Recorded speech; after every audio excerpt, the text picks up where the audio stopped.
There's a moment, one single quiet moment, when an avoidant ex realizes they miss you.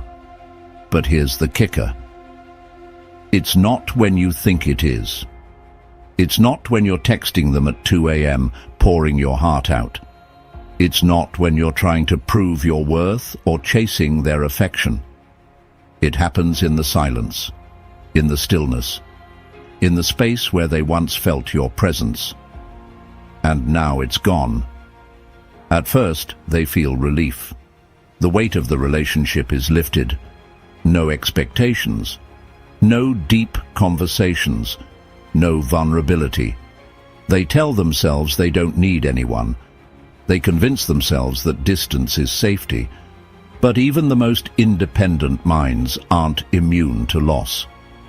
As the great Carl Jung once said, what you resist persists. They resist emotional intimacy, yet the absence of it haunts them. They may not even recognize it at first. They go about their routine, filling their time with distractions, believing they've made the right choice. But then, something strange happens. They check their phone, and nothing. The messages that once filled their screen are gone. The person who always reached out, who always cared, who always made an effort, has disappeared. It's like walking into a familiar room only to realize that all the furniture is gone.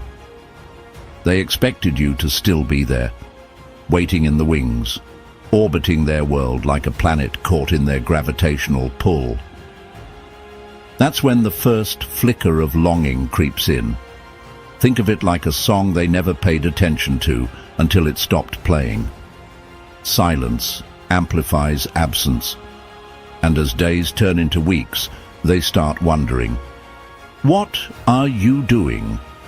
Are you thinking about them? Have you moved on? They may even try to convince themselves they're fine, but deep down, a void begins to grow. Plato once said, "We can easily forgive a child who is afraid of the dark." The real tragedy of life is when men are afraid of the light. And for an avoidant, emotional closeness is that light. They fear it, but they also crave it. They won't act on these feelings immediately. No, that would be too vulnerable. Instead, they'll test the waters. Maybe they'll like an old post, send a random "hey" text, or ask mutual friends about you. But here's the secret. If you're still there, waiting, they won't feel the loss deeply enough. It's only when they truly believe you're gone that the reality of missing you sets in. And this is why detachment is your superpower. Maya Angelou put it best. Never make someone a priority when all you are to them is an option. If you want them to feel your absence, you have to become unavailable. Not as a game, but as a declaration of self-worth. The moment you stop chasing, the moment you reclaim your energy, is the moment they start to wonder what they lost. This is the paradox of the avoidant mind. They long for connection, but fear its weight. They crave closeness, but push it away the moment it arrives. And here's what they don't realize until it's too late. Intimacy isn't just about presence. It's about consistency. When they lose you, they lose the person who made them feel seen, who understood them in a way they struggled to understand themselves. So, if you're stuck wondering when or if they'll ever miss you, pay attention. Their moment of realization won't come from your words. It won't come from your attempts to remind them of what you had. It will come when they sit alone with their thoughts and realize you're no longer orbiting their world. And when that moment hits, trust me, you'll be the first thing on their mind. But here's the bigger question. By the time they finally feel your absence, will you still care? Stick with me until the end of this video, because what I'm about to reveal next will completely shift your perspective on avoidance, relationships, and the power of your own presence. So, here's a challenge for you. Stop waiting for them to miss you. Stop living in a world where you're defined by their absence. Instead, declare your freedom and your truth. Write it down, say it out loud, and own it. I will live my truth. By doing this, you begin to shift the power dynamic. You force them to confront a version of you that isn't waiting for their acknowledgement or validation. Instead, you become a person of value, someone who won't be swayed by their empty promises or familiar games. And if you're finding value in this message, make sure to like this video and subscribe to the channel. We want to hear from you too. Comment below with a mantra that resonates with the idea of reclaiming your power. Additionally, consider joining the Ace Wisdom family by becoming a channel member. Your support helps us create and produce higher quality content for everyone.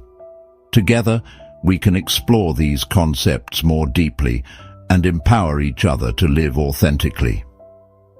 Let's get started on this journey to self-discovery and empowerment.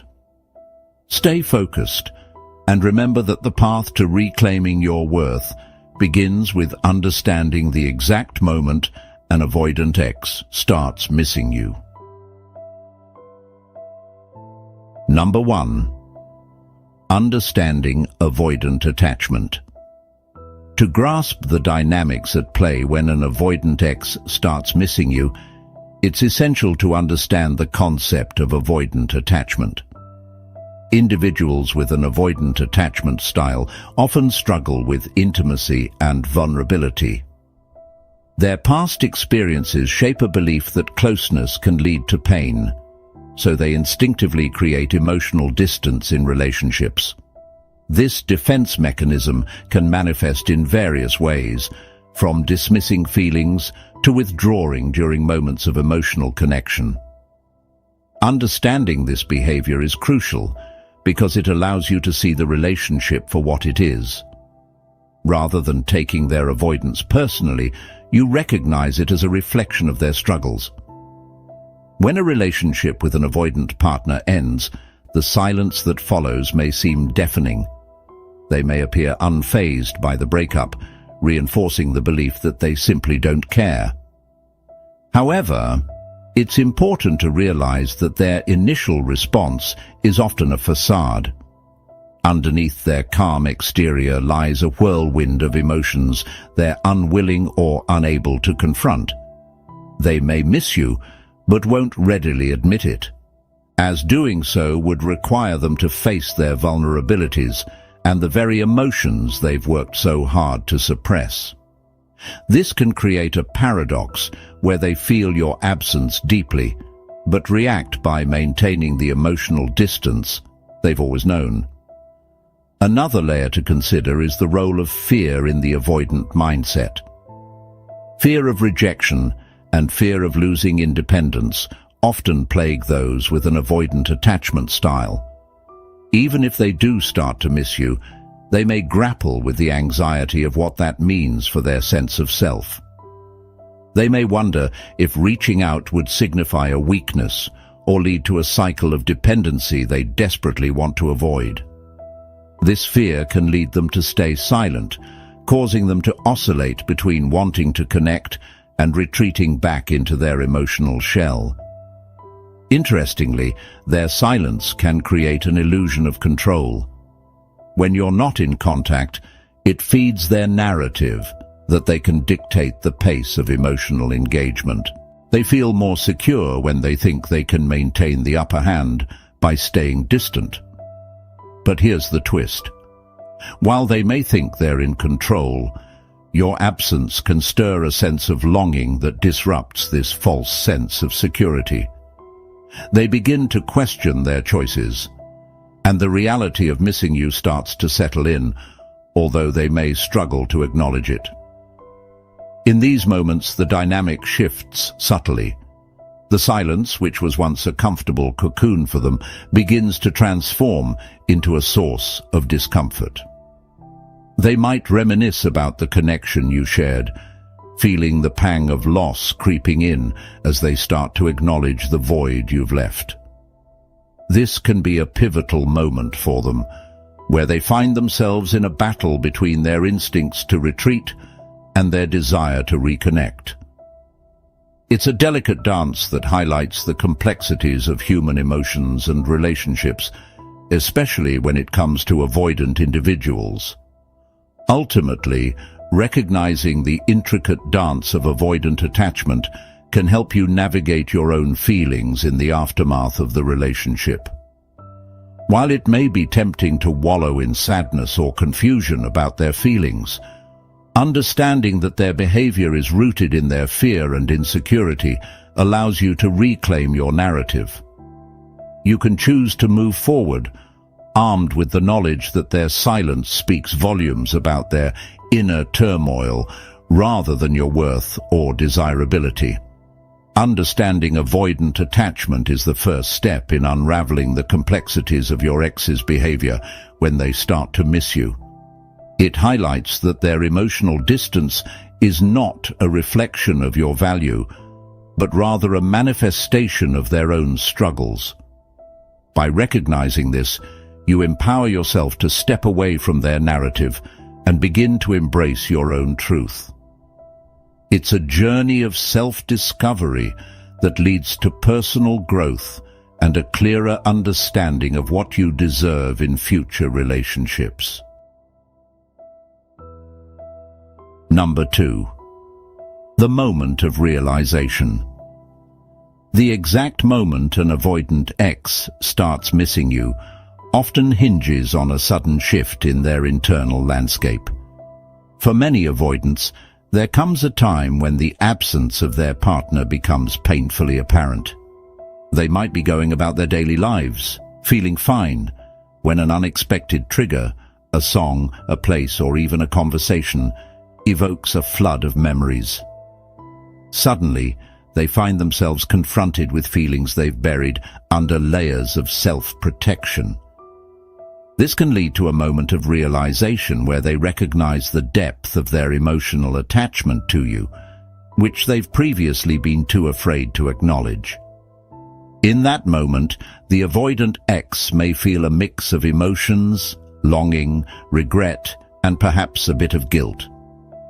They might reflect on the connection you shared, the laughter, the support, and the intimacy they now miss. This reckoning can be unsettling for them, as it forces them to confront their avoidance patterns. They might realize that their fear of closeness has cost them something precious. However, the way they process these emotions can be complicated. Instead of reaching out, they may choose to bury these feelings further, fearing vulnerability or rejection if they were to reconnect. This internal conflict often plays out in their minds, where they grapple with the desire to reach out versus the instinct to protect themselves. They may recall the reasons for the breakup, rationalizing their decision to maintain distance. Yet, as time goes on, the emotional weight of your absence can become too heavy to ignore. They might begin to question whether they truly made the right choice, especially if they notice changes in their own emotional state or a shift in their routine due to your absence. Interestingly, avoidance can also be triggered by the realization that you are moving on without them. Social media can play a significant role in this regard. Seeing you happy, thriving, or even dating someone new can stir up feelings of jealousy or loss. They may not have anticipated that their silence would result in your empowerment and growth. This newfound perspective can create an internal struggle, leading them to miss you even more profoundly. They start to wonder if their avoidance was worth the cost of losing someone who genuinely cared for them. As they navigate this moment of realization, it's crucial to remember that the feelings they experience are often laced with confusion. They may miss you while simultaneously feeling the urge to retreat, which can lead to a prolonged state of emotional turmoil. This push and pull is emblematic of their attachment style, where the longing for connection collides with the fear of vulnerability. It's a poignant reminder that while they may want you back, their fear can hold them captive, leaving them unsure of how to proceed. This moment of realization can also catalyze change within the avoidant individual. It can be a wake-up call that prompts them to reconsider their patterns of behavior and their approach to relationships. They might begin to contemplate the possibility of growth, learning to embrace vulnerability, and understanding that true intimacy involves risk. However, this transformation is often gradual and may not manifest as immediate action. Instead, it might lead them to reflect on their feelings, seeking clarity before deciding whether to reach out. The moment an avoidant X starts missing you is a complex interplay of emotions and realizations. It marks a significant turning point where they confront the consequences of their avoidance and the reality of your absence. While they may struggle with conflicting feelings, this moment can also serve as an opportunity for personal growth. Understanding this dynamic allows you to see their behavior through a more compassionate lens, ultimately empowering you to focus on your own healing and journey toward self-discovery. Key point number 3. The impact of silence. Silence can be a powerful force in any relationship, but it takes on an especially profound meaning in the context of an avoidant X missing you. When you choose to remain silent following a breakup, it sends a clear message, one that can have multiple interpretations. For you, silence might feel like a way to protect yourself, to gather your thoughts, or to establish boundaries. But for your avoidant X, this silence can evoke a mixture of anxiety, relief, and, eventually, longing.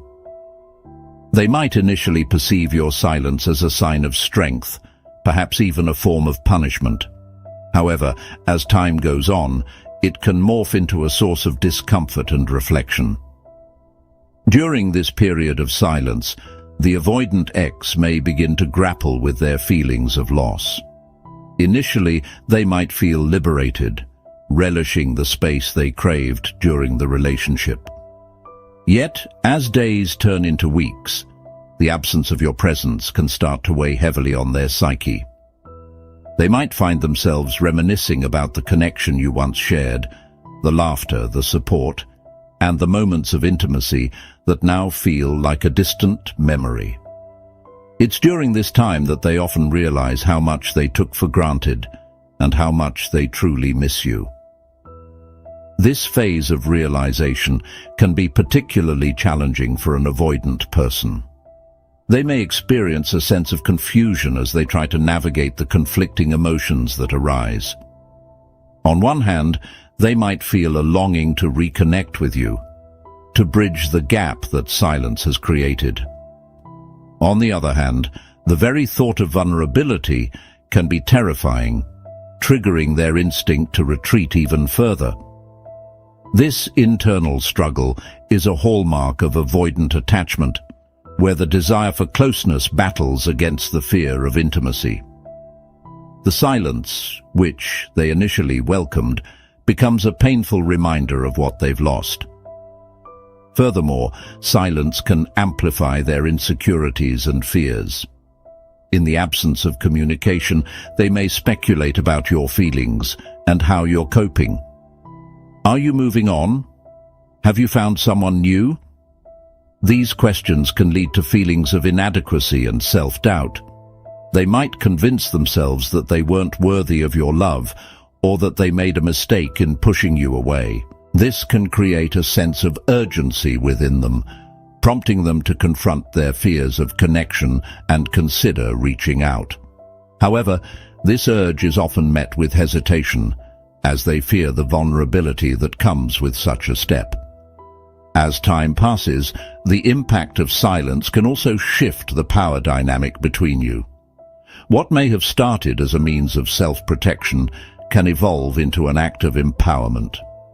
By choosing not to reach out, you assert your own worth and demonstrate that you are no longer willing to engage in a cycle of emotional unavailability. This can create an unsettling effect on your avoidant ex, who may find themselves longing for the very connection they once took for granted. They begin to recognize that your silence speaks volumes, that it is not just an absence, but a powerful statement of self-respect and autonomy. Ultimately, the silence you maintain can catalyze introspection for your ex. They might start questioning their past behaviors and the reasons behind their avoidant tendencies. This self-reflection can lead to personal growth as they confront their fears and reconsider how they approach relationships.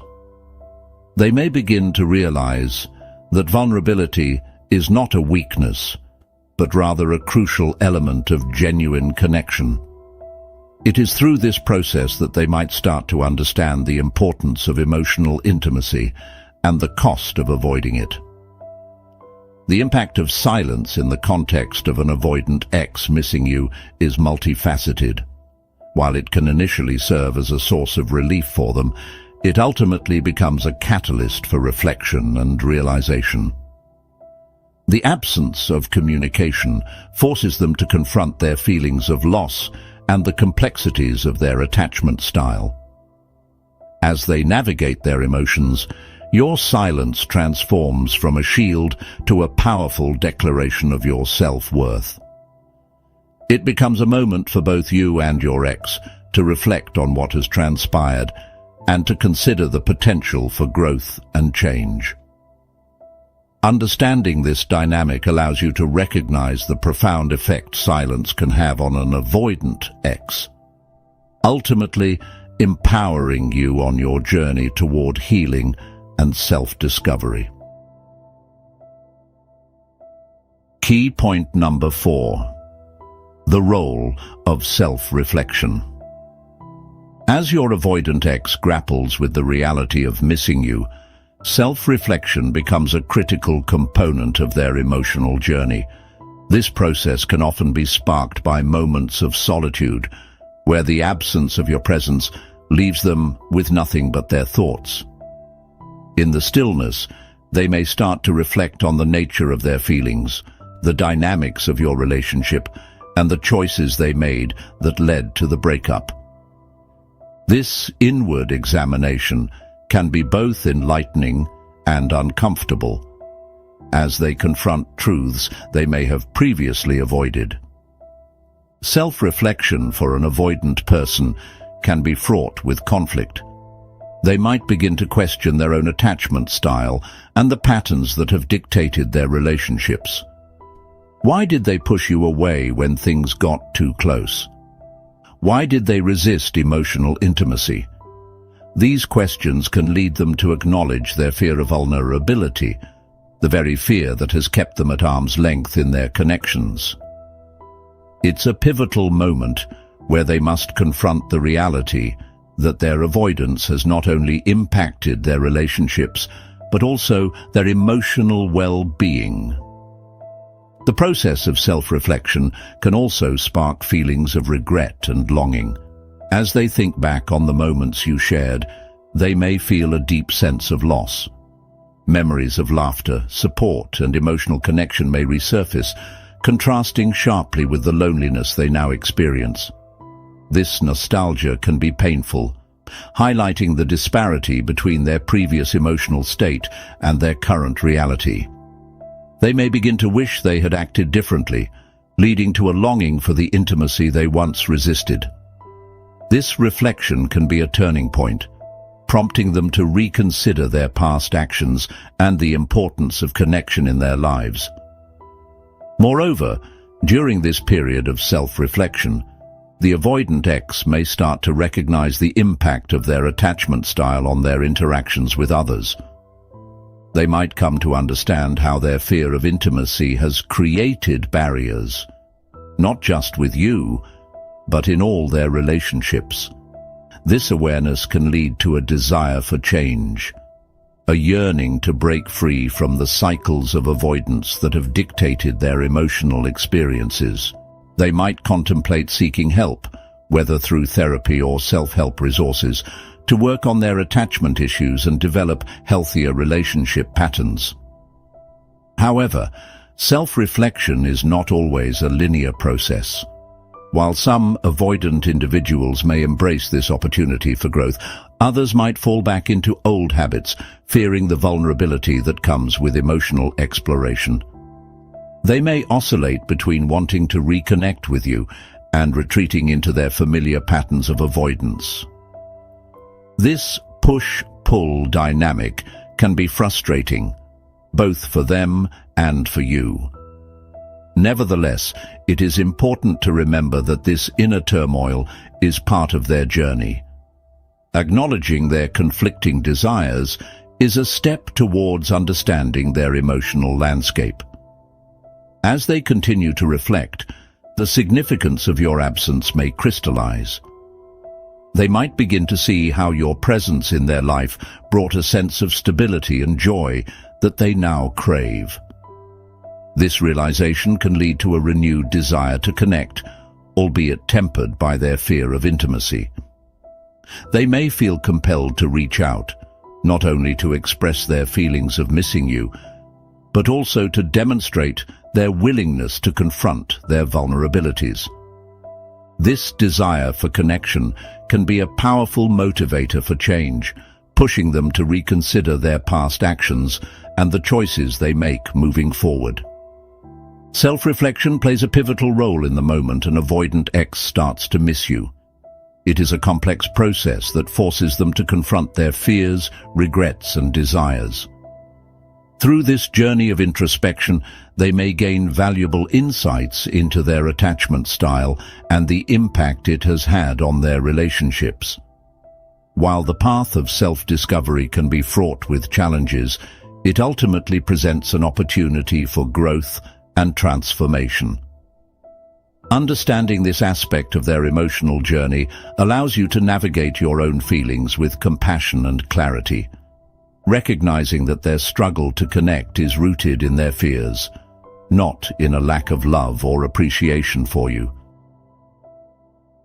As we wrap up this exploration of the exact moment an avoidant X starts missing you, it's clear that the journey through silence, self-reflection, and reconnection is both profound and complex. By understanding their emotional landscape and the dynamics of your relationship, you empower yourself to navigate this challenging process with clarity and compassion. Remember, embracing vulnerability and fostering open communication can pave the way for a healthier connection, not just with your ex, but within yourself as well. If you found this video insightful, I encourage you to like and subscribe to our channel for more content that delves into the intricacies of relationships. Your support helps us create even more valuable videos tailored to your needs. Don't forget to comment below with your thoughts on today's topic or share your own experiences. And for those of you looking for more guidance on navigating these tricky waters, be sure to join us for our next video. How to stop an avoidant ex from pulling away again. We'll explore practical strategies to help you maintain emotional intimacy and prevent the familiar patterns of avoidance from resurfacing. Thank you for being part of the Ace Wisdom community. Remember, every journey is unique, so take the insights that resonate with you and apply them to your own experience. Until next time, stay focused on your truth and continue to nurture your own growth.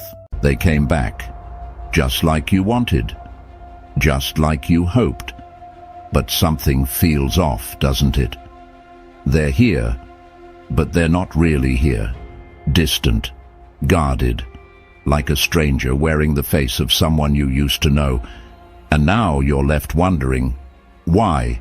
Why come back if they're just going to act like this? What's the point? What does it mean? Is this a test? A trap? A second chance? Or just another cycle in a game you didn't even realize you were playing? But here's the truth.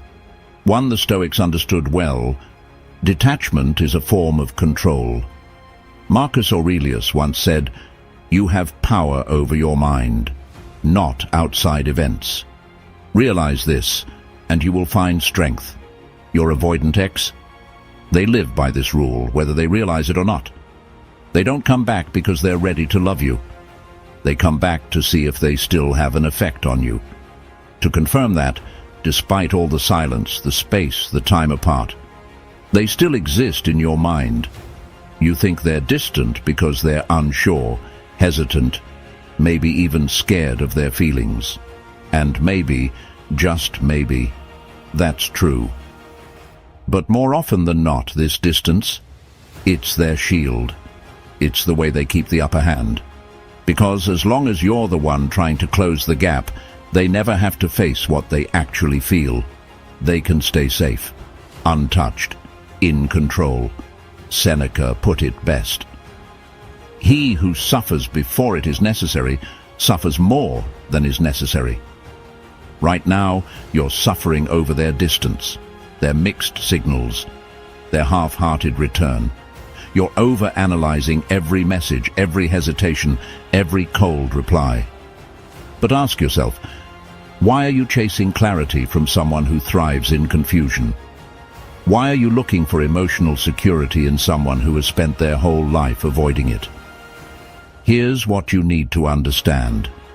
Avoidants don't come back because they've suddenly changed. They come back because they sense you've moved on just enough for them to miss the attention. But they don't want to risk real intimacy. They want access, not connection. Control, not commitment. And the moment they feel you slipping away again, that's when they return, just close enough to reignite your hope, but distant enough to keep you on edge. So what do? You stop playing their game. You stop letting their distance make you desperate. You stop assuming their silence means something deeper than what it is, avoidance. And instead, you focus on your truth. Epictetus reminds us, if someone is able to provoke you, realize that your mind is complicit in the provocation. You don't have to react. You don't have to chase. You don't have to prove anything to anyone, especially not to someone who has already shown you what they're capable of. And I know what you're thinking. What if I ignore them and they walk away for good? Good. Let them. Because the right person won't need to test your patience to see if you care. They won't need to create distance just to feel safe. And they definitely won't come back only to make you feel less loved than when they left. So here's your mantra. I will not chase confusion. I will not beg for clarity. I will stand in my truth. Comment it below. Declare it. Own it. And while you're at it, hit that like button, subscribe, and join the Ace Wisdom family by becoming a channel member. Click the link in the description. Your support helps us create better videos, reach more people, and bring you the clarity you deserve. Let's get started. Stay focused. Reason number 1. They want to test the waters. When an avoidant ex returns but acts distant, one of the primary reasons could be that they are testing the waters to see how you react. It's a classic move for someone who thrives on emotional detachment. They're not fully committing. Instead, they're gauging whether the emotional connection still exists, or if you've truly moved on. This behavior is rooted in their fear of vulnerability. They want to see if there's still a spark, but without fully engaging in the relationship again. This testing phase can feel incredibly frustrating for you. You might be wondering what's going on in their mind and why they can't just be straightforward. Instead of coming back to rekindle what you had, they remain distant, which leaves you in a state of uncertainty. This uncertainty is precisely what they thrive on. Avoidants often keep people at arm's length to maintain control over their emotions and the situation. They may be seeking reassurance without having to expose their feelings, using your reactions as a litmus test for how much they still mean to you. For them, it's not just about seeing if you still care. It's about maintaining their comfort zone. If you're still responding positively to their minimal effort, it reassures them that they can navigate this emotional landscape without fully committing. They might want to feel wanted without the pressure of a serious relationship.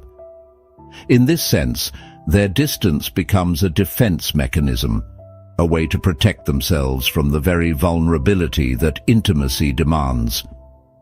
However, this dynamic creates an unhealthy cycle for both of you. While they may think they're playing it safe, you're left grappling with confusion and frustration. You might feel like you're stuck in a loop, where every interaction feels like a game. You want to move forward to find clarity, but their constant distance prevents you from doing so. The longer they linger in this state, the more you're forced to question your feelings and the validity of the relationship. Moreover, their approach can be emotionally draining. You may find yourself constantly analyzing their behavior, looking for signs that indicate whether they're genuinely interested or just keeping you on standby. This emotional labor can lead to feelings of inadequacy, as you start to wonder if you're not worth their full attention. The reality is that their behavior reflects their internal struggles, not your worth as a person. Recognizing this pattern can empower you to reclaim your own emotional stability. Instead of falling into the trap of chasing them for clarity or reassurance, you can choose to focus on your own needs and boundaries. Remember, a relationship should not be about one person constantly testing the other's commitment. It should be a mutual effort, built on trust and genuine connection. By reframing your perspective, you can distance yourself from their games and assert your own emotional boundaries. In the end, understanding that their distant behavior stems from their fear of vulnerability allows you to detach your worth from their actions. It's not about you not being good enough. It's about them not being ready to engage fully. By acknowledging this, you free yourself from the emotional tug-of-war and open the door for healthier connections in the future. You deserve someone who is willing to dive in with both feet, not someone who's just dipping a toe into the water. Reason number 2. They're seeking reassurance. Another significant reason your avoidant ex may return but act distant is that they are seeking reassurance without wanting to engage fully. It's a common trait among those with avoidant attachment styles. They crave validation but fear the emotional intimacy that comes with it. When they come back into your life, they're often looking for confirmation that they're still valued and desired, without having to expose themselves to the potential pain of re-engagement. For them, this behavior serves as a means to boost their self-esteem. They might think, if I can just find out that they still care, I'll feel better about myself. However, this kind of reassurance is inherently flawed. Their approach relies on superficial interaction rather than deep emotional connection, leaving you feeling unfulfilled and confused. You're left wondering why they can't commit to the relationship if they're seeking validation. This need for reassurance can manifest in several ways. They might send sporadic messages, initiate casual hangouts, or check in on social media. But when you respond or show interest, they pull back. This push-pull dynamic is frustrating because you're left trying to decipher their mixed signals. It's as if they want to keep you close enough to reassure themselves, but they're not ready to face the emotional risks of true intimacy. Moreover, the longer they maintain this distant behavior, the more it can trigger insecurities in you. You might start to question your value and whether they truly care about you. This dynamic can create a cycle of doubt and emotional turmoil, where you're left feeling like you're constantly seeking validation from someone who's not fully available. The very act of their return can feel more like a tease than a genuine opportunity to reconnect. Their need for reassurance is deeply rooted in their fear of rejection and abandonment. They want to feel secure without having to risk vulnerability, but this strategy often backfires. Instead of providing them with the comfort they seek, it leads to emotional distance and frustration for both parties. You might be left feeling like a mere source of validation rather than a partner. Recognizing that they're seeking reassurance can empower you to shift your focus. Instead of waiting for them to confirm your worth, remind yourself that your value isn't tied to someone else's approval. Emphasize your own emotional health and surround yourself with those who appreciate you fully. When you detach from their need for validation, you can create space for healthier relationships where both partners are equally invested. Ultimately, their distant behavior speaks volumes about their emotional state.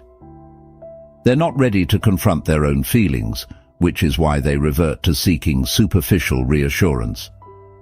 By understanding this pattern, you can reclaim your own power and focus on building connections that are rooted in genuine love and mutual respect. You deserve a partner who is willing to engage wholeheartedly, not someone who keeps you on the sidelines while they seek validation. Reason number 3. They fear vulnerability. One of the most compelling reasons your avoidant ex may return yet still act distant is their deep-seated fear of vulnerability. For individuals with an avoidant attachment style, emotional intimacy can feel overwhelming. They've often built walls around themselves to protect against potential hurt, making it challenging for them to fully engage in any relationship. When they come back into your life, it's typically not a sign that they've changed. Rather, it highlights their struggle with opening up. This fear of vulnerability can manifest in various ways. They might oscillate between moments of connection and sudden withdrawal, creating a sense of instability in your interactions. One minute they may seem interested and engaged, but the next they retreat behind their emotional walls. This erratic behavior can leave you feeling confused and anxious, as you're left wondering which version of them you'll encounter next. The paradox here is that while they desire connection, the very thought of exposing their true selves can be terrifying. They may long for the closeness they once shared with you, but simultaneously recoil at the idea of being vulnerable. This internal conflict can cause them to act distant as a means of self-preservation. They might think, if I don't let them in, I can't get hurt. Yet this fear ultimately prevents them from experiencing the intimacy they crave. You may find yourself in a frustrating position where you want to bridge the emotional gap but feel met with resistance.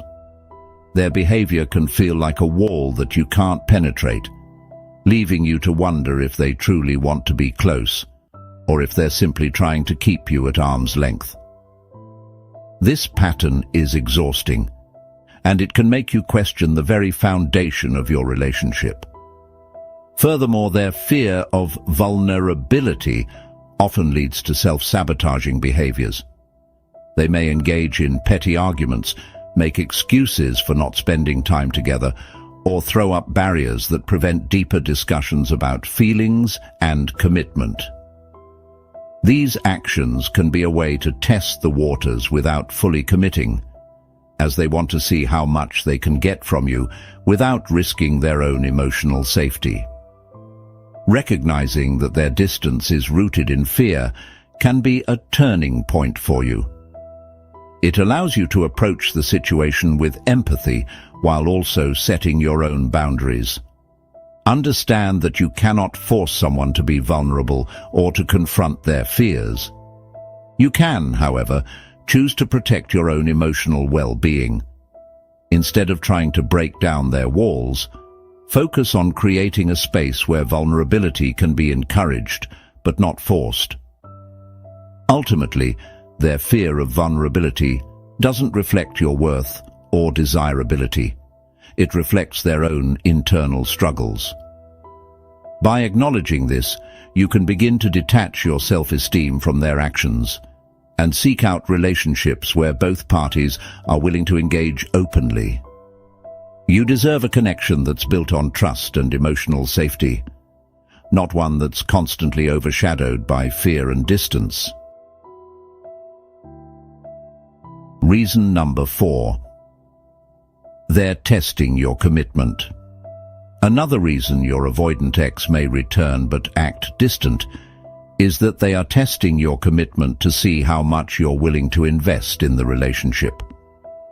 This can be a common tactic for someone who has unresolved feelings but struggles with their own fears and insecurities. By maintaining a certain level of emotional distance, they gauge your reactions and determine if you are still invested enough to pursue them. It's a form of self-protection. If they can keep you on the line, they can control the dynamics of the relationship without truly engaging. For them, this testing of commitment often manifests as a series of mixed signals. One day, they may seem interested, reaching out or wanting to spend time together. The next, they might pull back completely, leaving you in a state of confusion. This behavior allows them to maintain a sense of control.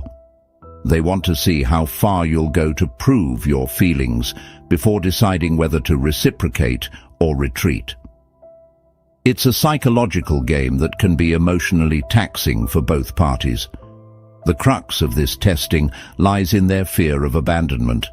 They want to feel assured that you care enough to stick around, even when they are distant. However, this need for reassurance can come off as manipulative. You might find yourself feeling like you're walking on eggshells, constantly adjusting your behavior in response to theirs. This is not a healthy dynamic, as it places the burden of emotional stability solely on your shoulders.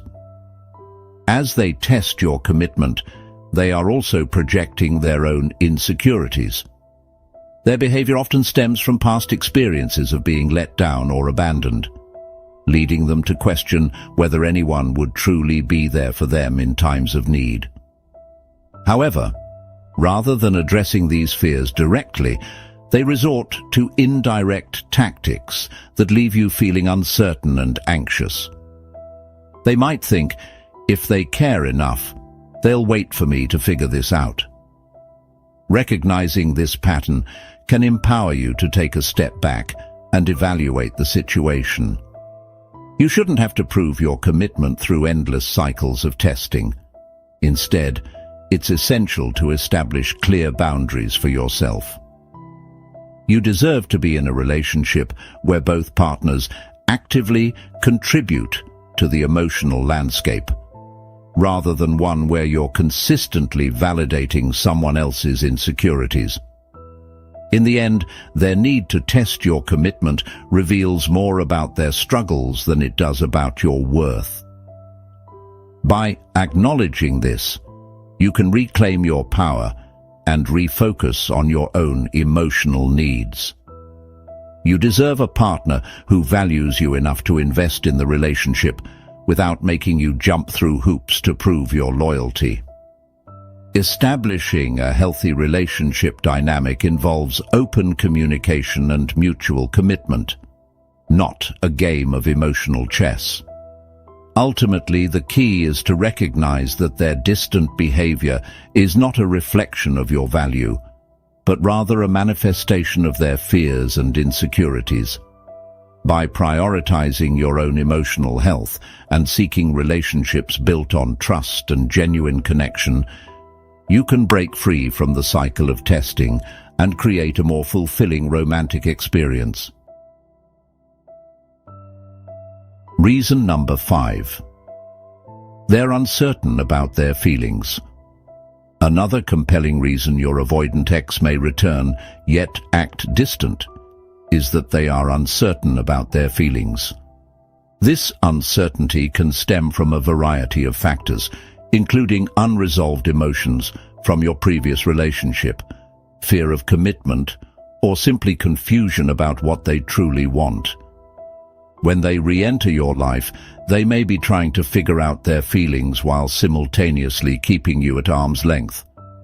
This indecisiveness can manifest as emotional distance, leaving you feeling frustrated and unsure of where you stand.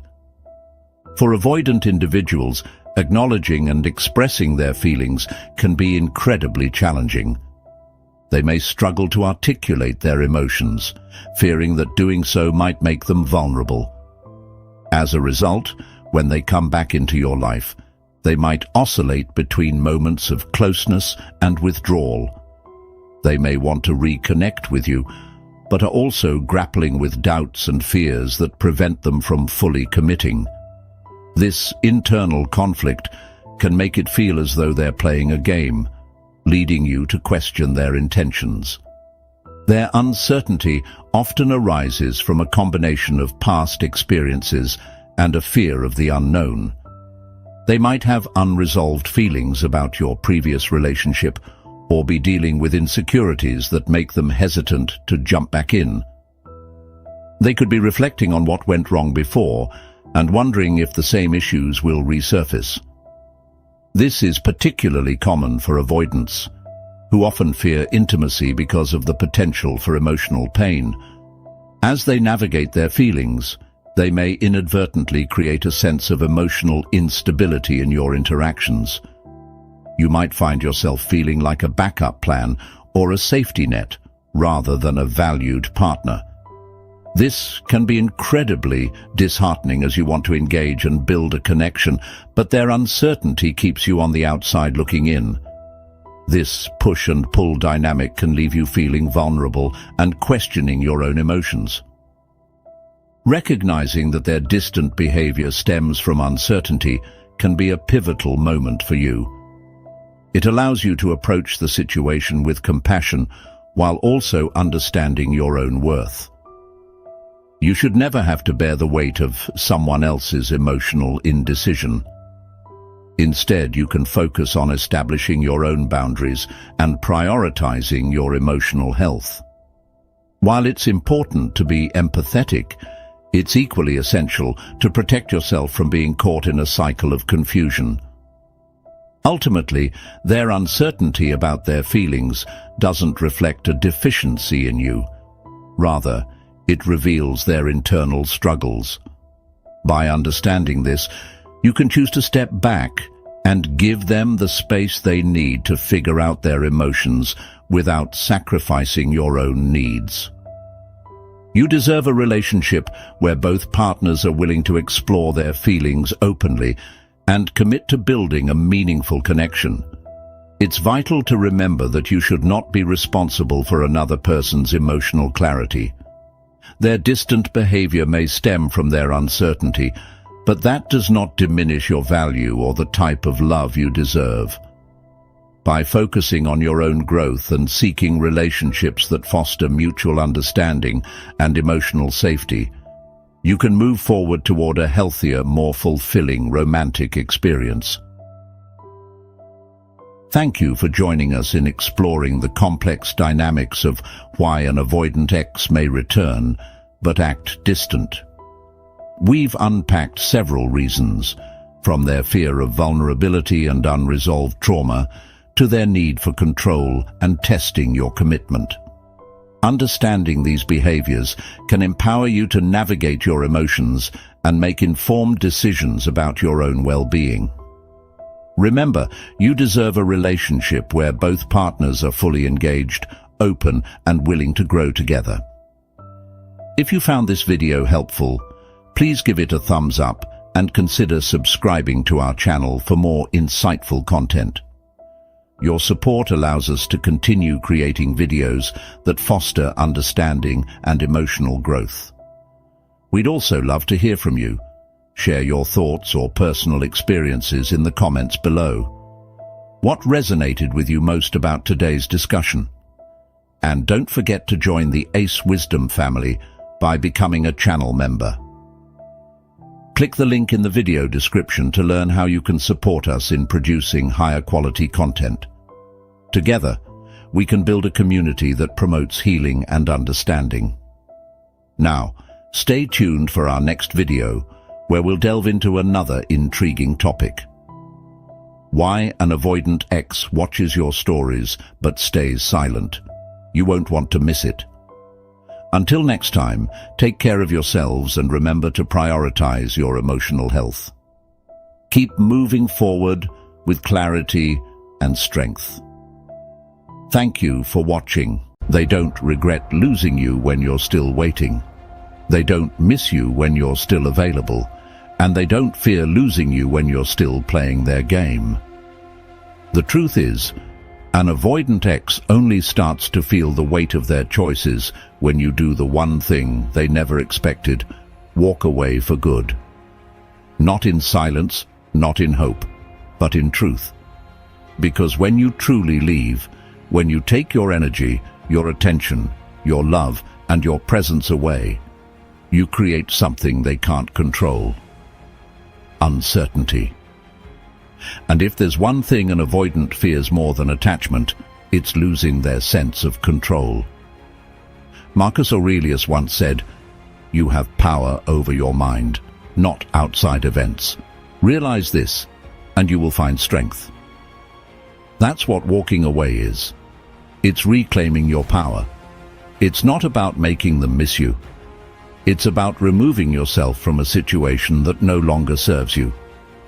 And paradoxically, that's when they start to feel it. Because as long as they believe you're still emotionally invested, they're comfortable. They know you'll always be there, waiting, hoping, hurting. But when you walk away and mean it, that's when regret creeps in. That's when the avoidant ex who thought they were safe starts to question everything. You see, avoidants don't process emotions the way you do. They don't feel the loss immediately. At first, they might even feel relief. But over time, something shifts. Your absence creates a void, a space where they once expected you to be. And when they realize that space is permanent, when they see that you're no longer orbiting around them, that's when the regret hits. That's when they start to wonder if they made a mistake, if you were actually the one who got away. But let's be clear, this isn't about manipulation. This isn't about walking away just to trigger regret. That's still playing the game. No, this is about choosing yourself. Walking away because you refuse to settle for breadcrumbs. Because you deserve someone who meets you where you are, not someone who runs every time things get real. As Seneca said, luck is what happens when preparation meets opportunity. The real power isn't in their regret. It's in the new life you build once you let go. And when they come back, because many of them will, you won't be the same person they left. They'll try the same tactics, the same push-pull dynamics, but it won't work. Because you've changed, because you've outgrown their patterns. And when they realize they can no longer affect you the way they once did, that's when their true regret sets in. But by then, it won't matter, because you'll be too busy living a life that doesn't include them. So don't sit there waiting for them to realize your worth. Don't waste another second hoping they'll wake up and see what they lost. Instead, focus on yourself. Heal. Grow. Become someone they can't get back. Not because you're playing hard to get, but because you've leveled up so much that they no longer have a place in your world. That's the real victory. That's the true power. Now, I want you to do something for yourself. In the comments, write this mantra: I choose myself. I walk away with strength. I am no longer waiting. Declare it. Own it. Let it be a reminder that you are the prize, not them. And if you're ready to step into this new mindset, join the Ace Wisdom family by becoming a channel member. Click the link in the description. Your support helps us create deeper, high-quality content to keep you focused and growing. Ace Wisdom presents Why Walking Away Makes an Avoidant. X regret losing you. Let's get started. Stay focused. Reason number 1. Walking away shatters their illusion of control. An avoidant X thrives on control, not just physical space, but emotional control. They push and pull, keeping you at arm's length while making sure you never fully leave. As long as they sense that you're still emotionally invested, they remain comfortable. They believe they can return when they choose, that your feelings will always be available to them. But when you walk away, not as a strategy, but as a decision rooted in self-respect, you break that illusion. Suddenly, they're no longer in control of the narrative. And that is when the regret begins to creep in. Control is an avoidance safety net. It allows them to feel secure without getting too close, to keep you tethered without committing. They test your patience, knowing that eventually you'll reach out, break the silence, or leave the door open just wide enough for them to return. But when that pattern is disrupted, when they realize you're truly gone, it sends them into unfamiliar territory. Now, they're the ones feeling uncertain. Now, they're the ones wondering what went wrong. The philosopher Epictetus once said, "We cannot choose our external circumstances, but we can always choose how we respond to them." That's exactly what happens when you walk away. You shift the dynamic from reacting to their avoidance to controlling your own path. And the moment they sense that you're no longer playing their game, that you've stopped seeking their validation, they start to panic. Because suddenly their usual tactics no longer work. At first, they might act indifferent. They might pretend they don't care, convincing themselves that you'll eventually come back like you always have. But as time passes and you remain distant, something changes. The certainty they once had about you begins to fade. Doubt replaces their confidence. And the person they once took for granted starts to feel like a real loss.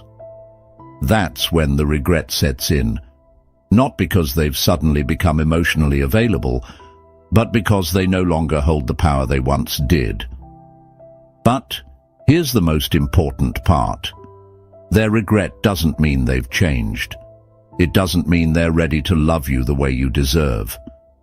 Many avoidants only chase what they think they've lost, not because they've had a true epiphany, but because they miss the control they once had.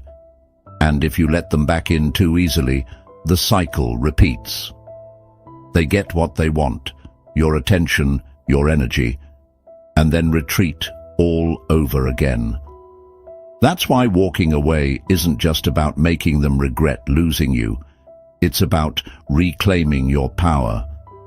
It's about making a choice that isn't dictated by their inconsistency. And by the time they realize what they've lost, you'll be too far ahead, too evolved, too focused on your own growth, to even entertain the idea of going back. That's real strength. That's real freedom. And that's what they never saw coming. Reason 2. Your absence creates emotional discomfort. They can't ignore. Avoidants are experts at emotional detachment. They tell themselves they don't need deep connection, that distancing themselves is just part of who they are. But here's the truth. They don't avoid emotions because they don't feel them. They avoid them because they do. And when you walk away for good, you force them to confront something they've spent their entire lives running from: emotional discomfort. As long as you're present, even in the background, they don't have to face the reality of loss. You're still an option. They can still imagine that if they ever wanted to return, you'd be there. But when you truly disappear, when you remove your energy from their world, something shifts. The absence you leave behind isn't just noticed, it's felt. And avoidants struggle with feelings they can't easily suppress. Seneca once said, "No man is more unhappy than he who never faces adversity, for he is not permitted to prove himself." Avoidants create their own adversity by pushing away love, and when you walk away, they're left with an emptiness they weren't prepared for. At first, they may convince themselves that they prefer the solitude, that life is easier without emotional attachment. But with time, that emptiness grows louder. They start to feel something unfamiliar, discomfort they can't escape from. See, avoidants don't process emotions in real time like others do. Their regret is often delayed. While you might feel the pain of loss immediately and work through it, they suppress it, bury it, distract themselves. But suppression isn't the same as healing. Eventually, that emotional weight catches up with them. They might see something that reminds them of you. They might have a moment of vulnerability where they crave the connection they pushed away. And when they realize that reaching out to you is no longer an option, regret floods in. This is why walking away is so powerful. It forces them to experience what they feared all along, being left with their own unresolved emotions. They're no longer avoiding you. They're avoiding the emptiness your absence created. And that's something they can't run from forever. But here's where most people make a mistake. When the avoidant starts to feel this discomfort, they will test the waters. A random message, a casual check-in, maybe even an attempt to rekindle things. But remember, this doesn't always mean they've changed. More often than not, they just want relief from the discomfort. They want reassurance that you're still emotionally available. That's why your strength lies in not giving them the easy way out. By maintaining your distance, you ensure that their regret leads to real reflection, rather than just another cycle of avoidance and return. And by the time they realize just how much they lost, you'll already be at peace with the fact that you never needed them to regret losing you in the first place. Reason 3. They realize you were the only one who truly understood them. Avoidants spend their lives keeping people at a distance, building walls instead of bridges. They tell themselves they don't need deep emotional connections, yet, ironically, they crave understanding just as much as anyone else. The difference? They fear it. Because to be truly understood means to be seen, and to them, that feels like vulnerability, something they've spent years avoiding. But here's what they don't realize until it's too late. You were the person who saw past their defenses. You understood them in a way others never could.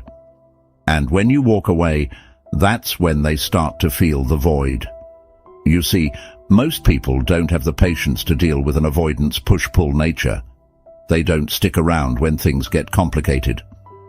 But you did. You recognized their fears, their struggles, the way they pulled back even when they wanted to stay. You gave them space while still showing them love. And deep down, they knew that. They may have never admitted it, but they felt it. And that's what makes your absence hit differently. Marcus Aurelius once said, "The soul becomes dyed with the color of its thoughts." When you were in their life, you brought a certain warmth, a certain emotional safety they never fully acknowledged. But now, that warmth is gone, and suddenly the cold reality of their own detachment starts to sink in. They may have thought they preferred solitude, but now they're realizing that solitude without your presence feels empty. At first, they might convince themselves that someone else will come along. Someone who won't ask for emotional depth. Someone who won't expect them to show up in a meaningful way. And maybe they even try, but it won't take long for them to notice the difference. Other people might entertain them, distract them, even validate them for a while. But they won't understand them. They won't make them feel seen in the way you did. And that's when regret truly begins to settle in. But here's the thing. By the time they realize this, you're already gone. Because you're not sitting around waiting for them to have an epiphany. You're not hoping they'll wake up one day and suddenly be emotionally available. You've moved on, evolved, and found peace in the fact that you deserve more than someone who only values you in hindsight. That's why walking away is so powerful. It forces them to experience a truth they spent so long avoiding. That real connections don't come around every day. That people who truly understand them are rare. And that once those people are gone, they don't always come back. And when they finally realize this, it won't be because you begged them to see your worth. It'll be because they lost the one person who already did. Reason 4. They realize no one else will tolerate their avoidance like you did. Avoidants move through relationships believing that if things get too intense, too close, or too emotional, they can always leave and find someone new. Someone who won't challenge them. Someone who won't ask for emotional depth. But here's the mistake they make. Most people won't tolerate their behavior the way you did. Most won't stay patient through the hot and cold cycles. And when they finally experience this, they start to realize just how rare you were. You see, avoidants aren't used to being held accountable. They expect that when they pull away, the other person will chase. That when they create distance, you'll bridge the gap. And for a while, you probably did. You tolerated the emotional unavailability, the mixed signals, the moments where they seemed close only to withdraw again. Not because you didn't see the pattern, but because you cared. You believed in them. You believed that deep down there was someone worth waiting for. But now they're realizing something brutal. The next person won't put up with it. The next person won't stay when the push-pull dynamic starts. They won't try to understand the emotional walls. They won't see the avoidance as something to work through. They'll see it as a red flag. And this is where regret begins to settle in. Because suddenly, the comfort they had with you, the safety net of knowing you wanted to make things work, is gone. The philosopher Epictetus once said, "It's not what happens to you, but how you react to it that matters." And that's the exact moment of reckoning for an avoidant when they realize they've lost you. They can't manipulate the situation anymore. They can't rely on the same cycles. They start to see that you were the exception, not the rule. And when they finally get hit with this truth, it's no longer just about losing you. It's about realizing that they may never find someone as patient, as understanding, as willing as you were. At first, they might brush it off, tell themselves they're better off alone, or that the next person will be different. But when the new connection falls apart, or never even begins to reach the emotional depth they had with you, that's when the realization hits. You weren't the problem. Their avoidance was. And now? They're left with nothing but their own emotional walls, and no one willing to break them down. But here's where your power lies. By the time they figure this out, you will have already moved forward. You'll no longer be the person who waits, who hopes, who tolerates the emotional roller coaster. You'll be someone who values consistency, reciprocity, and emotional maturity. And the ultimate regret for an avoidant? It's not just losing you, it's realizing that even if they came back, they no longer have access to the person who once would have taken them back. Reason 5. They see you thriving without them. Nothing makes an avoidant ex question their choices more than seeing you move on, not just with someone new, but with your life. When you walk away and truly focus on yourself, something shifts. You stop waiting, you stop hoping, you stop revolving your world around them, and that's when they start to feel the weight of what they lost, not when you're hurting, not when you're silent, but when you're thriving. Avoidants operate under the belief that the people they push away will always remain emotionally tied to them. They assume that because they struggled with attachment, you will too. That deep down, you'll always hold space for them. But when they see you genuinely happy, growing, and unbothered by their absence, it shatters that illusion. Suddenly, they're not the ones who walked away from you. You're the one who left them behind. And that is something they never expected. The philosopher Seneca once said, "It is not that we have a short time to live, but that we waste a lot of it." And that's exactly what happens when you stop wasting time waiting for an avoidant to change. You redirect your energy towards yourself, your goals, your passions, your well-being. You build a life that is so fulfilling that their absence becomes insignificant. And trust me, they notice. Maybe they see you glowing on social media. Maybe they hear about your successes through mutual friends. Or maybe they just sense the change in your energy, the way you no longer reach out, no longer wait for them, no longer seem affected by their absence. And that's when the regret sets in. Because now, they're not just dealing with the loss of you, they're dealing with the realization that you never needed them in the first place.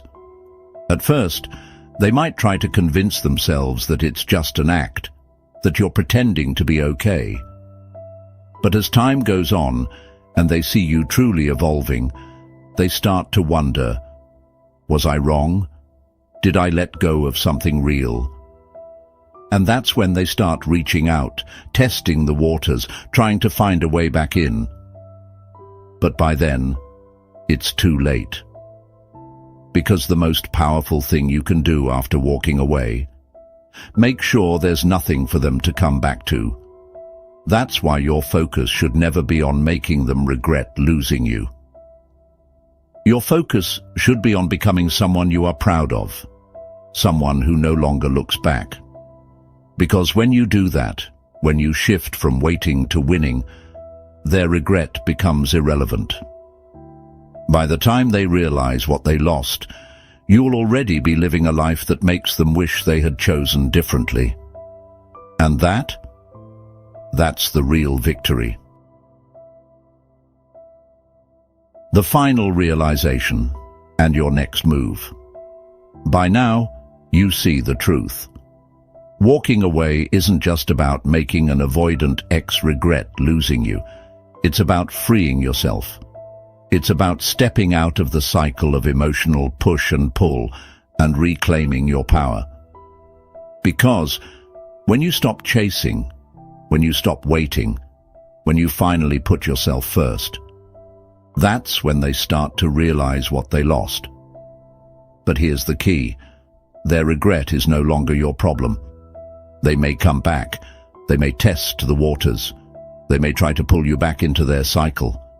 But you've changed.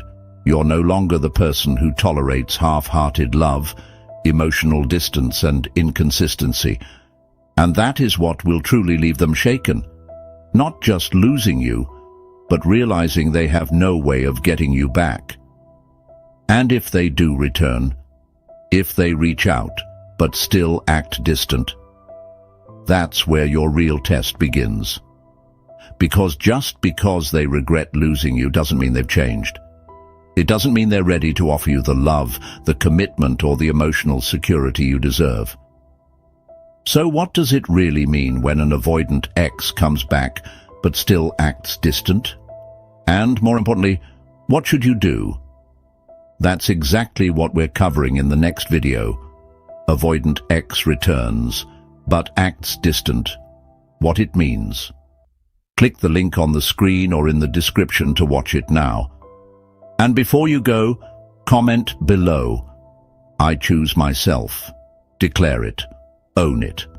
Because this is the moment where you stop waiting for their regret and start living your truth. If this video gave you value, hit that like button, subscribe, and join the Ace Wisdom family by becoming a channel member. Your support helps us create powerful content to guide you through your journey. Click the link in the description to become a member today. Stay strong, stay focused, and I'll see you in the next video. Ace Wisdom presents Avoidant Ex Returns, but Acts Distant. What it means. Have you ever tried the no contact rule, hoping it would make someone realize your worth, only to feel stuck, waiting for a reaction that never comes? The idea of pulling away to create desire is a popular strategy. But what if I told you there's something even more powerful? A strategy that doesn't just leave things to chance, but actually shifts the entire dynamic, putting you back in control instead of just hoping they'll miss you. See? No contact relies on one thing: the hope that your absence will create longing. And while that can sometimes work, it's also a gamble. What if they're the kind of person who thrives in silence?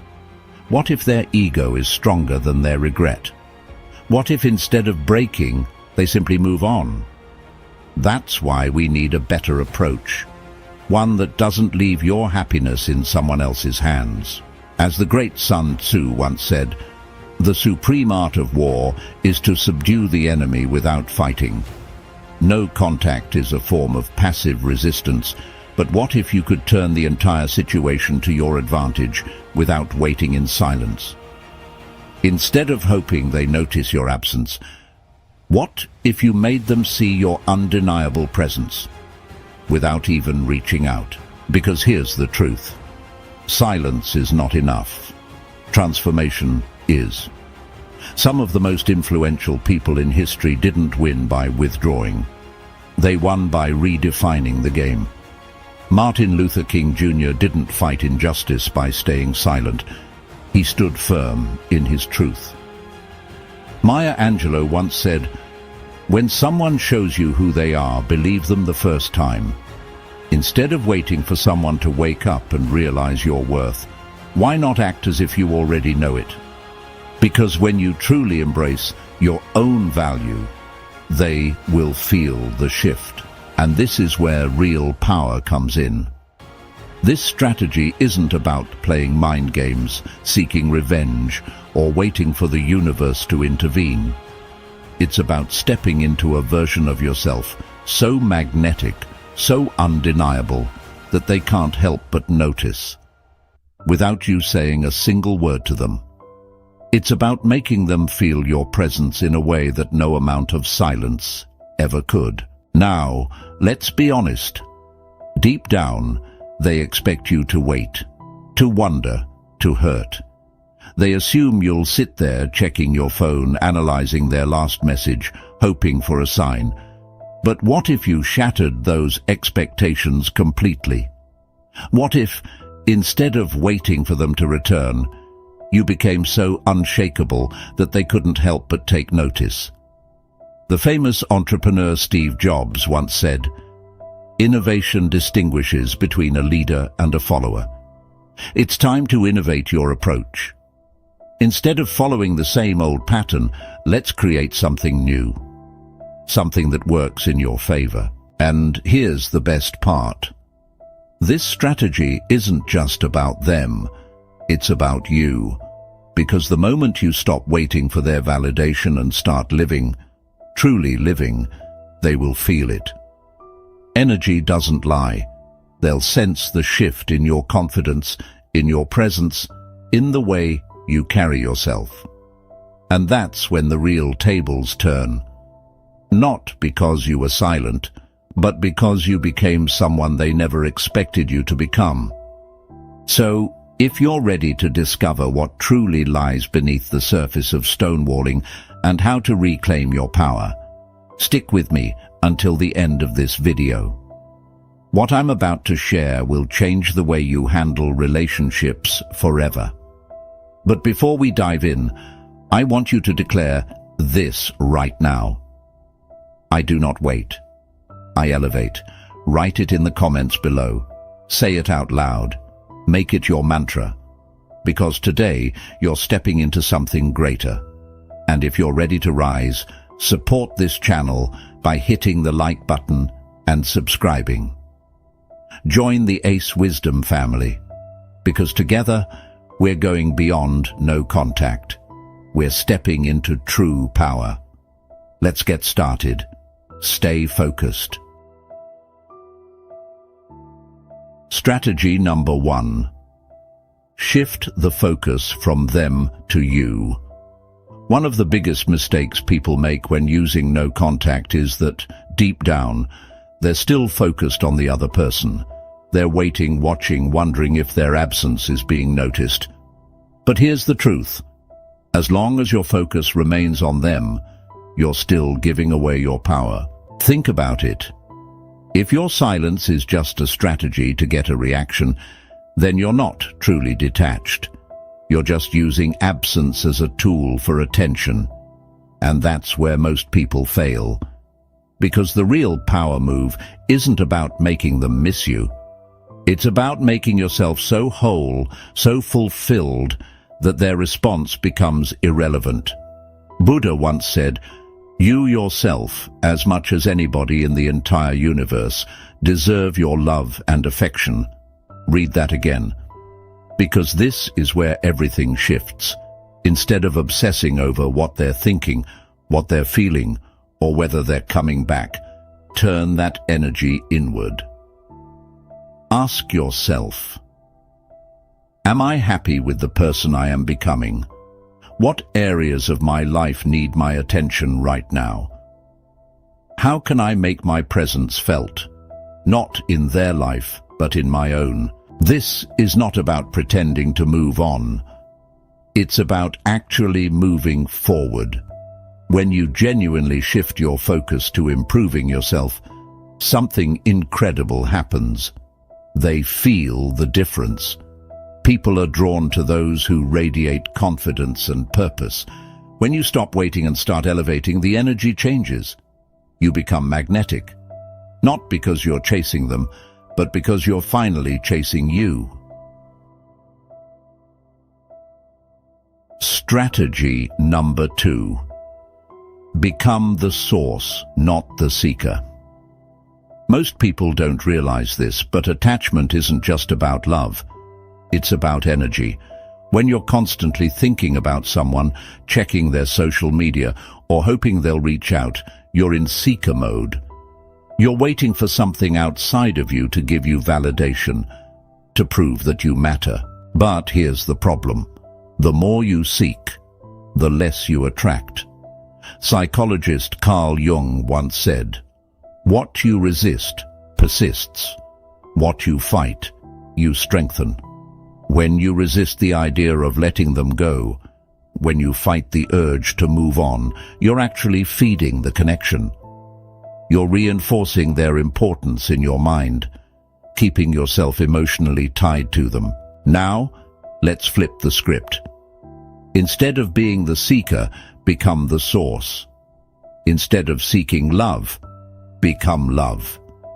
Instead of chasing attention, become the kind of person who commands attention effortlessly. Instead of waiting for closure, decide that you are the closure. This is how you shift from being powerless to powerful. Because the moment you stop searching for something outside of yourself, you start realizing that you are the source of everything you've been looking for. Happiness, validation, confidence. It doesn't come from them. It comes from you. And here's the secret. When you step into this mindset, they feel it. People are naturally drawn to those who are self-assured and independent. They expect you to wait, to wonder, to miss them. But when you don't, when you're too busy creating, thriving and evolving, that's when they start to notice. That's when the energy shifts in your favor. Strategy. Number 3. The power of indifference. If you want to truly regain control of the situation, there's one mindset shift that changes everything. Indifference. Not fake indifference, not pretending you don't care while secretly hoping they'll text you, but real, unshakable detachment. See, most people think the opposite of love is hate, but that's not true. The real opposite of love is indifference. As long as you're reacting, whether with anger, sadness, or even silence, you're still emotionally invested. But when you become truly indifferent, that's when you become untouchable. As the legendary Stoic philosopher Epictetus once said, "We suffer not from the events in our lives, but from our judgment about them." It's not what they do or don't do that causes you pain. It's the meaning you assign to it. When you decide that their actions, or lack of action, no longer affect you, you take back your power. So, what does real indifference look like? You stop checking their social media, not as a game, but because you genuinely don't care anymore. You stop overanalyzing their last message, because their words hold no weight in your life. You stop waiting for them to come back, because you're too busy moving forward. And here's the kicker. The moment you stop caring is the moment they start wondering. They've been conditioned to expect a reaction from you. They assume you'll miss them, that you'll wait, that you'll hold space for them in your heart. But when you don't, when you become truly indifferent, it bothers them more than silence ever could. Strategy. Number 4. Establish boundaries with confidence. One of the most powerful aspects of reclaiming your energy and independence is establishing clear boundaries. Boundaries are not just rules you set for others. They are declarations of your self-worth and respect for your own needs. When you set boundaries, you're telling others and yourself that your time, energy, and emotions are valuable. Boundaries can be challenging, especially when you're used to being accommodating or when the other person expects you to give in. But remember the words of the iconic author and activist Audre Lorde, who said, "I am not free while any woman is unfree, even when her shackles are very different from my own." This doesn't just apply to societal issues, it also resonates deeply in personal relationships. If you allow someone to treat you poorly, you're not only undermining your own worth, but also enabling their harmful behavior. Setting boundaries might look like this: clearly communicating what behaviors you will and won't tolerate, declining invitations or conversations that leave you feeling drained or disrespected, recognizing when someone is crossing a line and confidently asserting that it's unacceptable. By establishing boundaries, you create a space for yourself that fosters respect and self-love. This doesn't mean you have to be confrontational. It means you stand firm in your decisions and don't waver when faced with pressure. Instead of waiting for the other person to change or realize your value, you're actively asserting it. When you establish boundaries, it can feel uncomfortable at first. You might worry about their reaction or fear they'll pull away. But here's the secret. Real connections are built on mutual respect. If someone truly values you, they will respect your boundaries. If they don't, that's not someone you want in your life anyway. Strategy number 5. Embrace self-sufficiency and create your own fulfillment. The final and most transformative key to a strategy more powerful than no contact is self-sufficiency, the ability to find fulfillment and joy within yourself, regardless of the external circumstances or people around you. When you stop relying on someone else to validate you, you create a life that is completely in your control. This is true freedom. As the great philosopher Aristotle once said, "Happiness depends upon ourselves." The truth is, you are the key to your own happiness. No one else can make you feel complete unless you've first learned to complete yourself. Too often, we place our emotional well-being in the hands of others, hoping they'll fill the gaps, make us feel worthy, or provide us with the validation we think we need. But this creates dependency, and dependency only leads to disappointment and frustration. True self-sufficiency is not about being alone or avoiding relationships. It's about having a deep understanding that your worth is independent of anyone else's approval. It's about developing hobbies, passions, and goals that fulfill you, without the need for anyone to complete you. When you are self-sufficient, you are able to maintain a healthy emotional state, regardless of the ups and downs of relationships. By doing this, you stop waiting for someone to fulfill you or complete your emotional needs. Instead, you create a life where you are already complete. And when you become whole within yourself, you no longer seek validation externally, because you realize you're the one who gets to define your worth. When you stop needing someone else to complete you, that's when you become irresistible. Not because of how you look, but because of the energy you radiate. People are naturally drawn to those who are self-sufficient because they are secure in who they are. They attract rather than chase.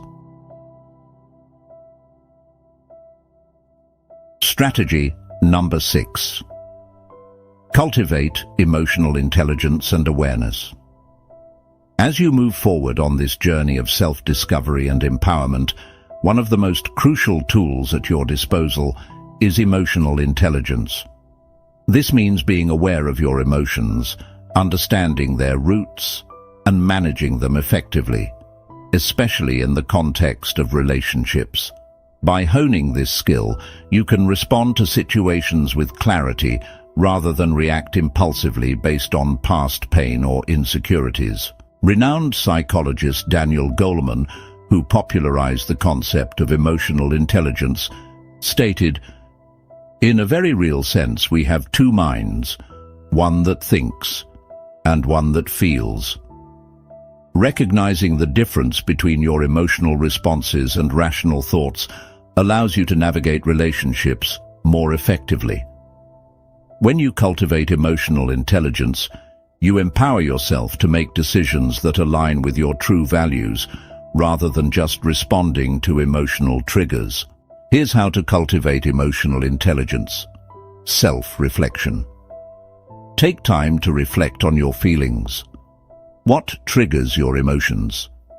Are you reacting to a current situation, or are unresolved past experiences influencing your responses? Journaling can be a powerful tool for this. Write down your feelings and explore their origins. Mindfulness practices. Engage in mindfulness or meditation techniques. These practices help you stay grounded, allowing you to observe your thoughts and feelings without judgment. As you become more mindful, you can create space between an emotional trigger and your reaction, enabling you to respond thoughtfully rather than emotionally. Empathy. Practice putting yourself in the other person's shoes. Try to understand their perspective, even if you don't agree with it. This doesn't mean you have to tolerate their behavior, but understanding can help you navigate your interactions more smoothly. Communication skills. Develop clear and assertive communication skills.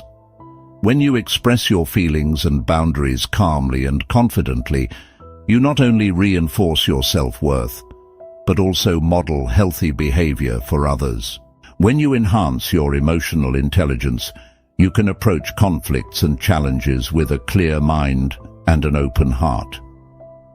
This allows you to maintain your boundaries while also showing compassion, creating a space where healthy relationships can thrive. And here's the beautiful part.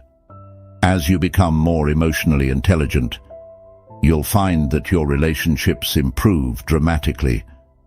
You'll stop falling into old patterns of hurt and misunderstanding. Instead, you'll navigate challenges with grace and poise. Embrace your transformation. As we wrap up this discussion on a strategy even more powerful than no contact, it's essential to remember that true transformation starts from within. Each of the key points we've explored, shifting your focus from them to you, becoming the source of your fulfillment, establishing firm boundaries, embracing self-sufficiency, and cultivating emotional intelligence, are all steps toward reclaiming your power and redefining your relationships on your own terms. The journey to emotional empowerment is not always easy, but it is profoundly rewarding. By choosing to prioritize your own needs and values, you create an environment where respect, love, and genuine connection can flourish. Remember the wisdom of Maya Angelou, who said, "You alone are enough.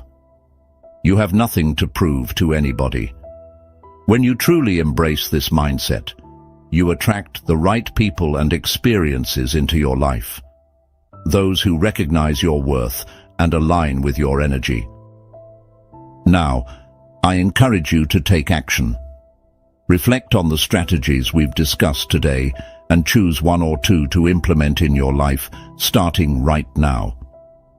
Whether it's setting a new boundary, practicing self-sufficiency, or enhancing your emotional awareness, each step you take moves you closer to a more empowered version of yourself.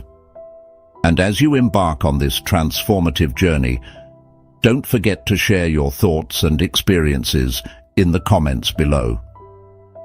Your insights could inspire others who are navigating similar challenges. If you found value in today's video, please hit that like button and subscribe to the channel. Your support helps us create more empowering content and build a community focused on growth and wisdom. Remember, you are not alone on this journey. We are all in this together. Thank you for joining me today. Keep shining, keep growing, and embrace the beautiful life that lies ahead. Until next time, remember, you have the power to create the life you desire. Stay empowered. If you've ever loved someone with an avoidant attachment style, you know how painful and confusing it can be.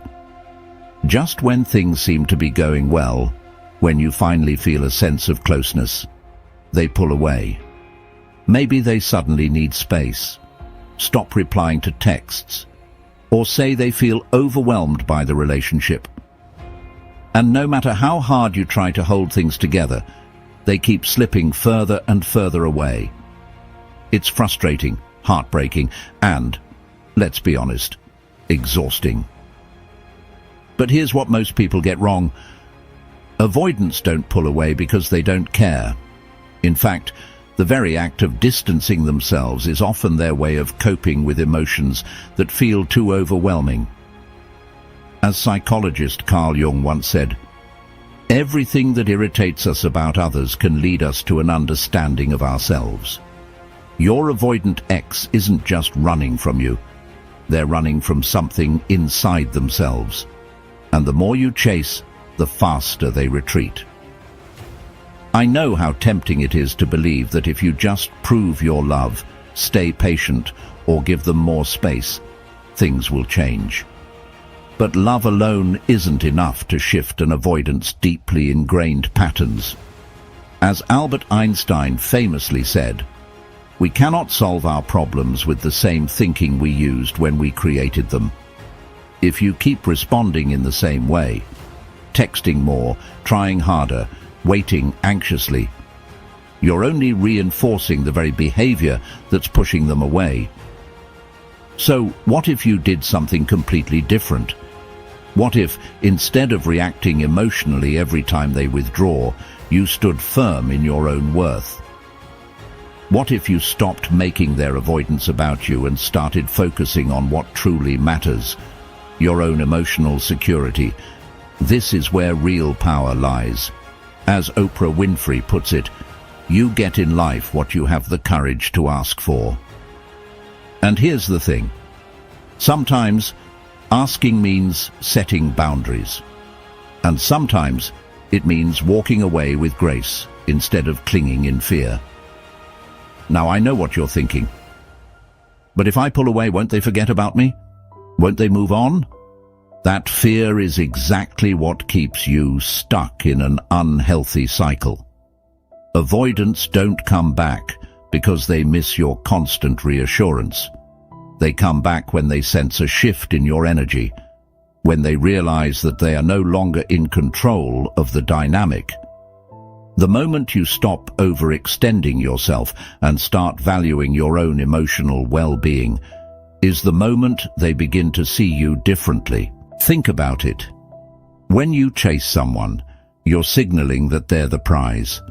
But when you step back and focus on yourself, you shift the power balance. As Will Smith once said, the first step is you have to say that you can. You can break this pattern. You can create a dynamic where you're no longer the one being left behind. And you can build a relationship that feels secure, fulfilling, and mutual. There's a way to stop an avoidant ex from pulling away again, but it's not through chasing, pleading, or proving your worth. It's about breaking the cycle of anxious avoidant dynamics and approaching the situation with clarity and strength. And that's exactly what we're going to unpack today. By the end of this video, you won't just understand why avoidants act this way. You'll have the tools to shift the energy. So instead of you doing all the work, they start coming toward you. And before you assume this is just another strategy to manipulate your ex back, let me be clear. This isn't about games. This is about stepping into a version of yourself that commands respect, attracts real connection, and refuses to settle for less than you deserve.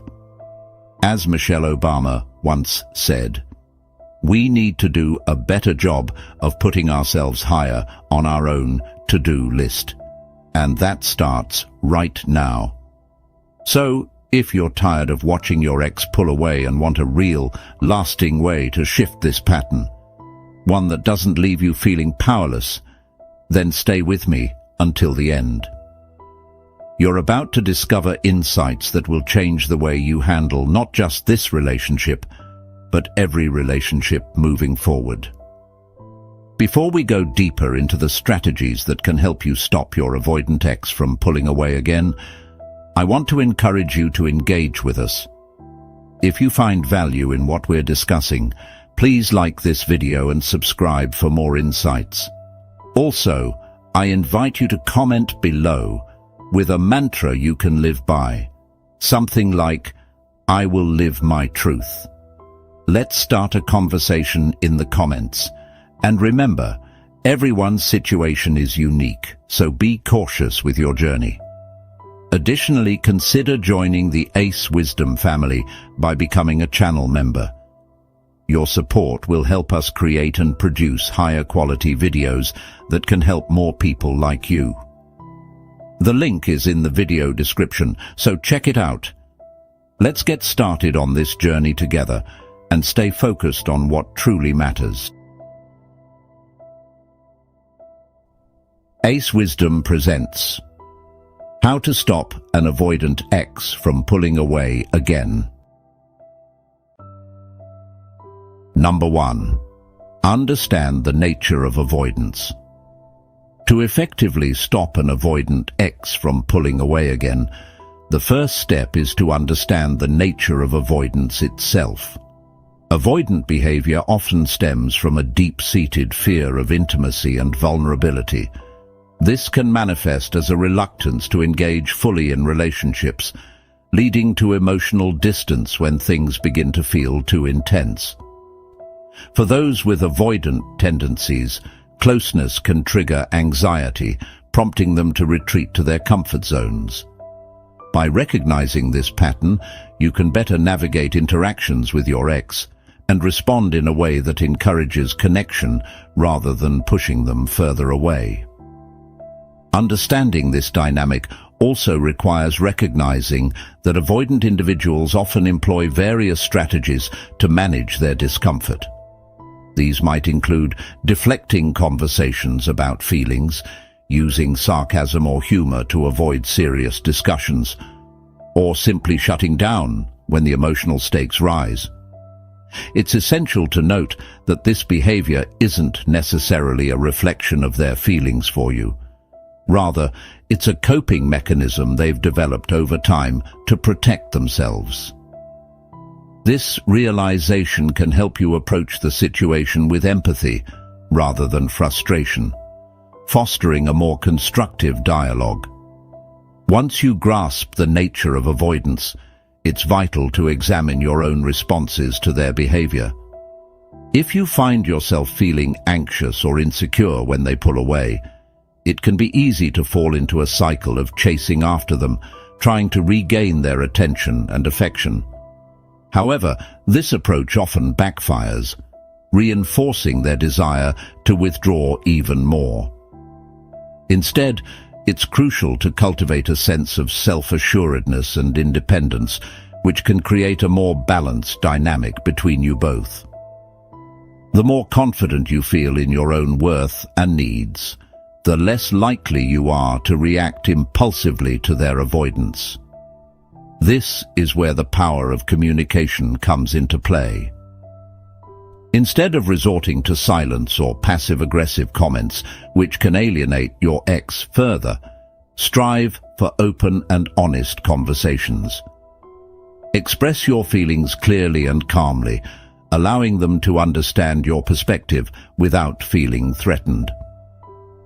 By articulating your needs while also validating their feelings, you create a safe space for dialogue.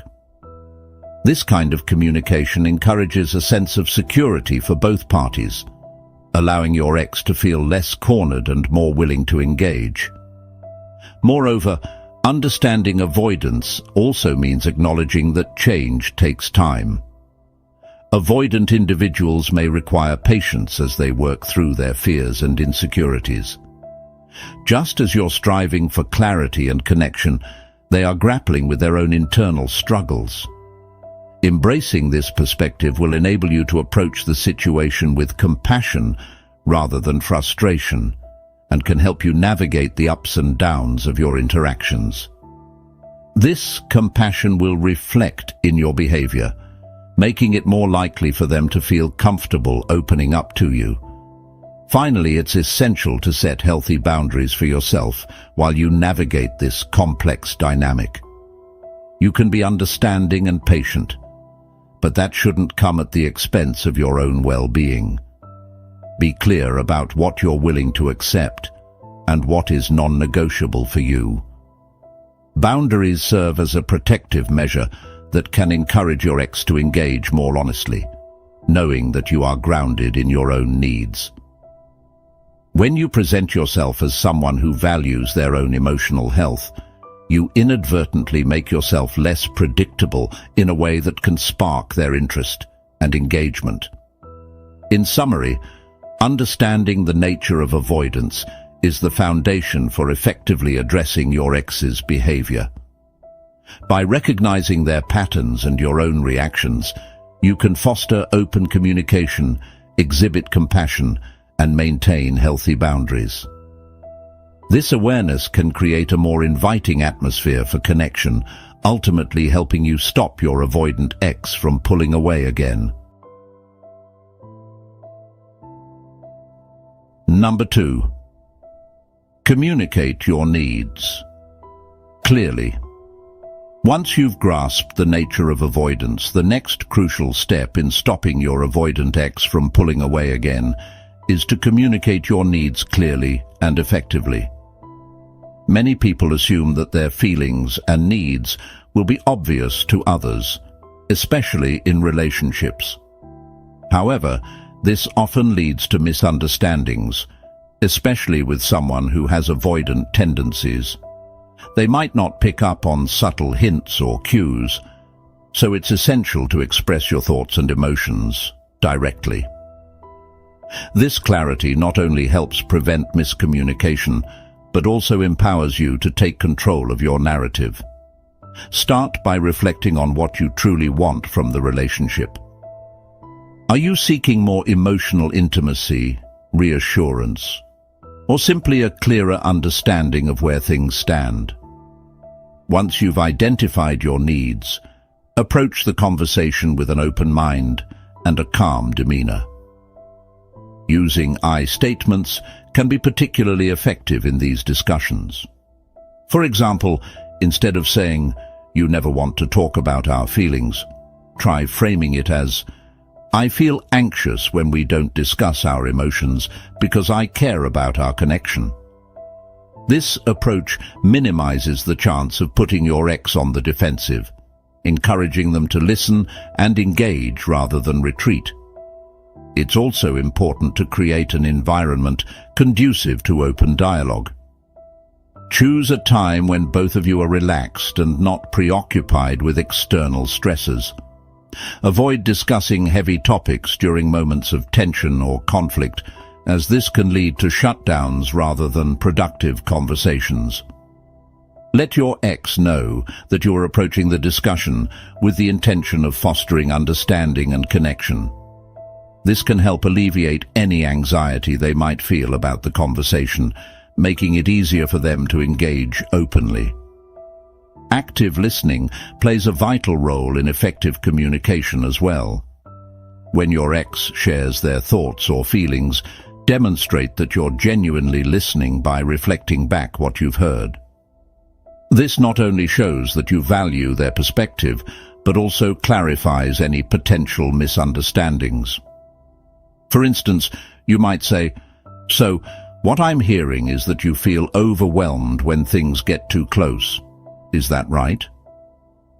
This technique encourages them to elaborate on their feelings, fostering a deeper understanding between you both.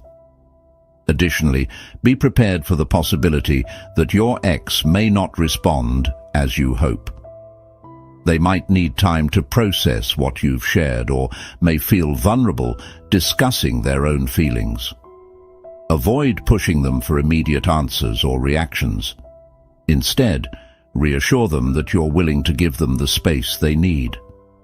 This demonstrates your understanding of their avoidant nature, while simultaneously communicating that you're committed to nurturing the relationship.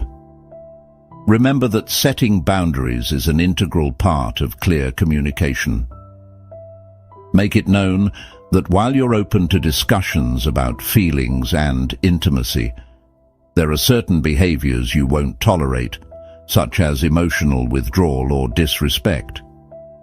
Establishing these boundaries helps create a safe space where both parties can express their needs without fear of judgment or retaliation. When you stand firm in your values and needs, it reinforces your self-worth and encourages your ex to take your feelings seriously. Communicating your needs clearly is a vital step in stopping an avoidant ex from pulling away again.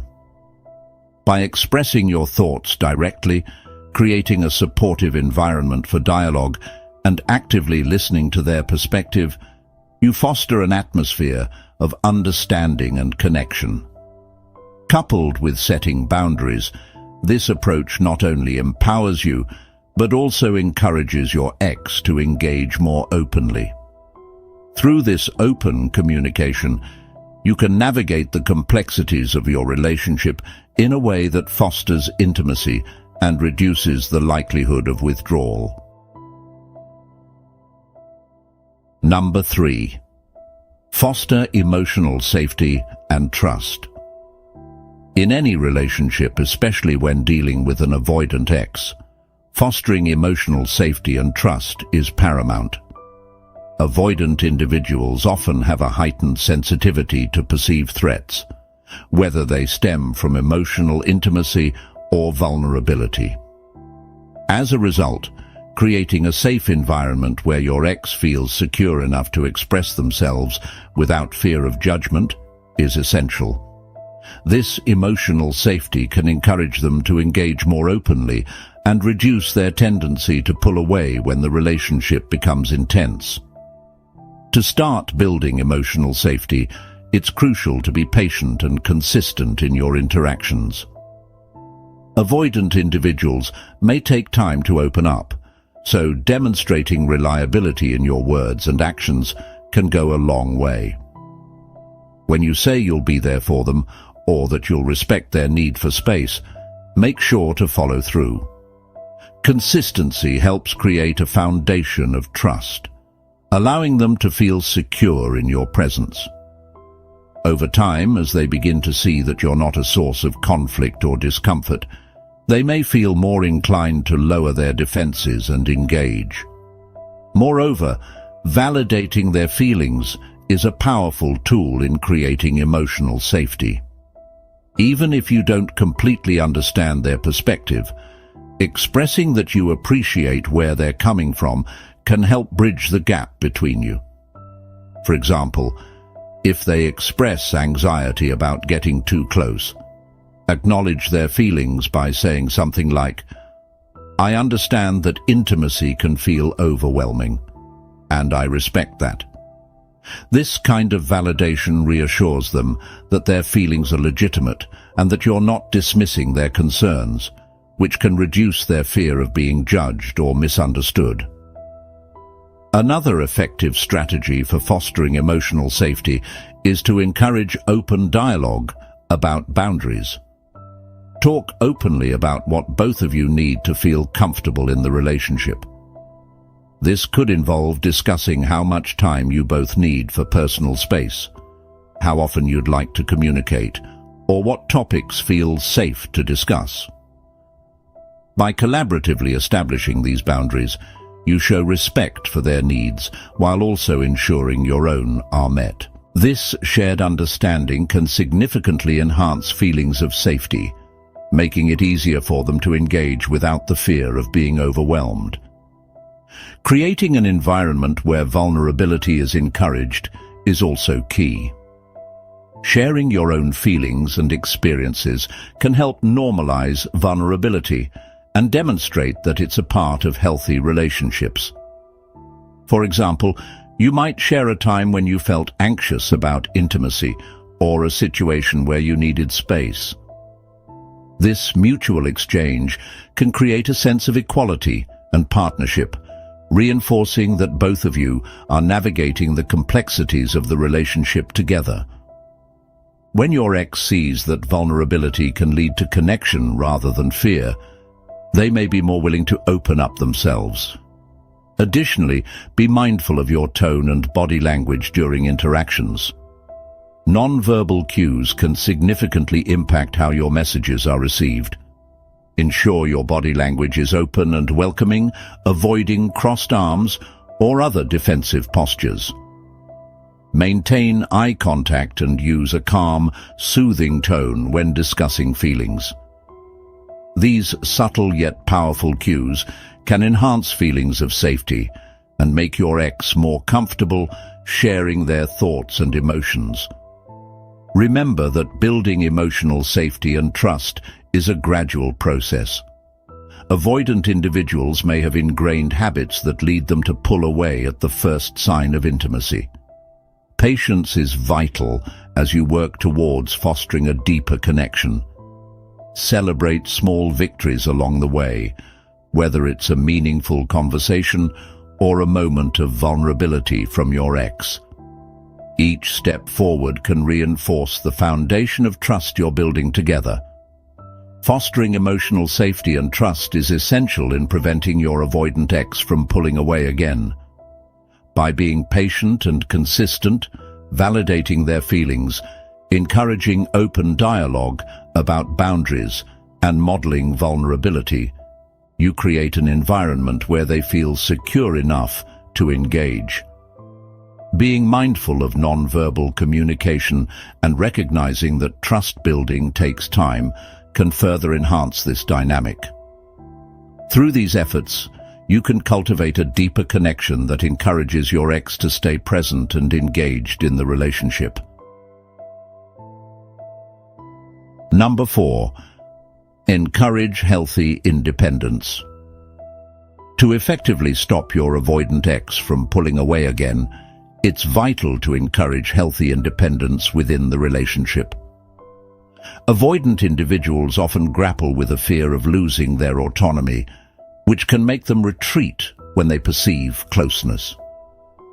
By fostering a sense of independence, both for yourself and your ex, you create a balanced dynamic that can promote a healthier connection without triggering their avoidance responses.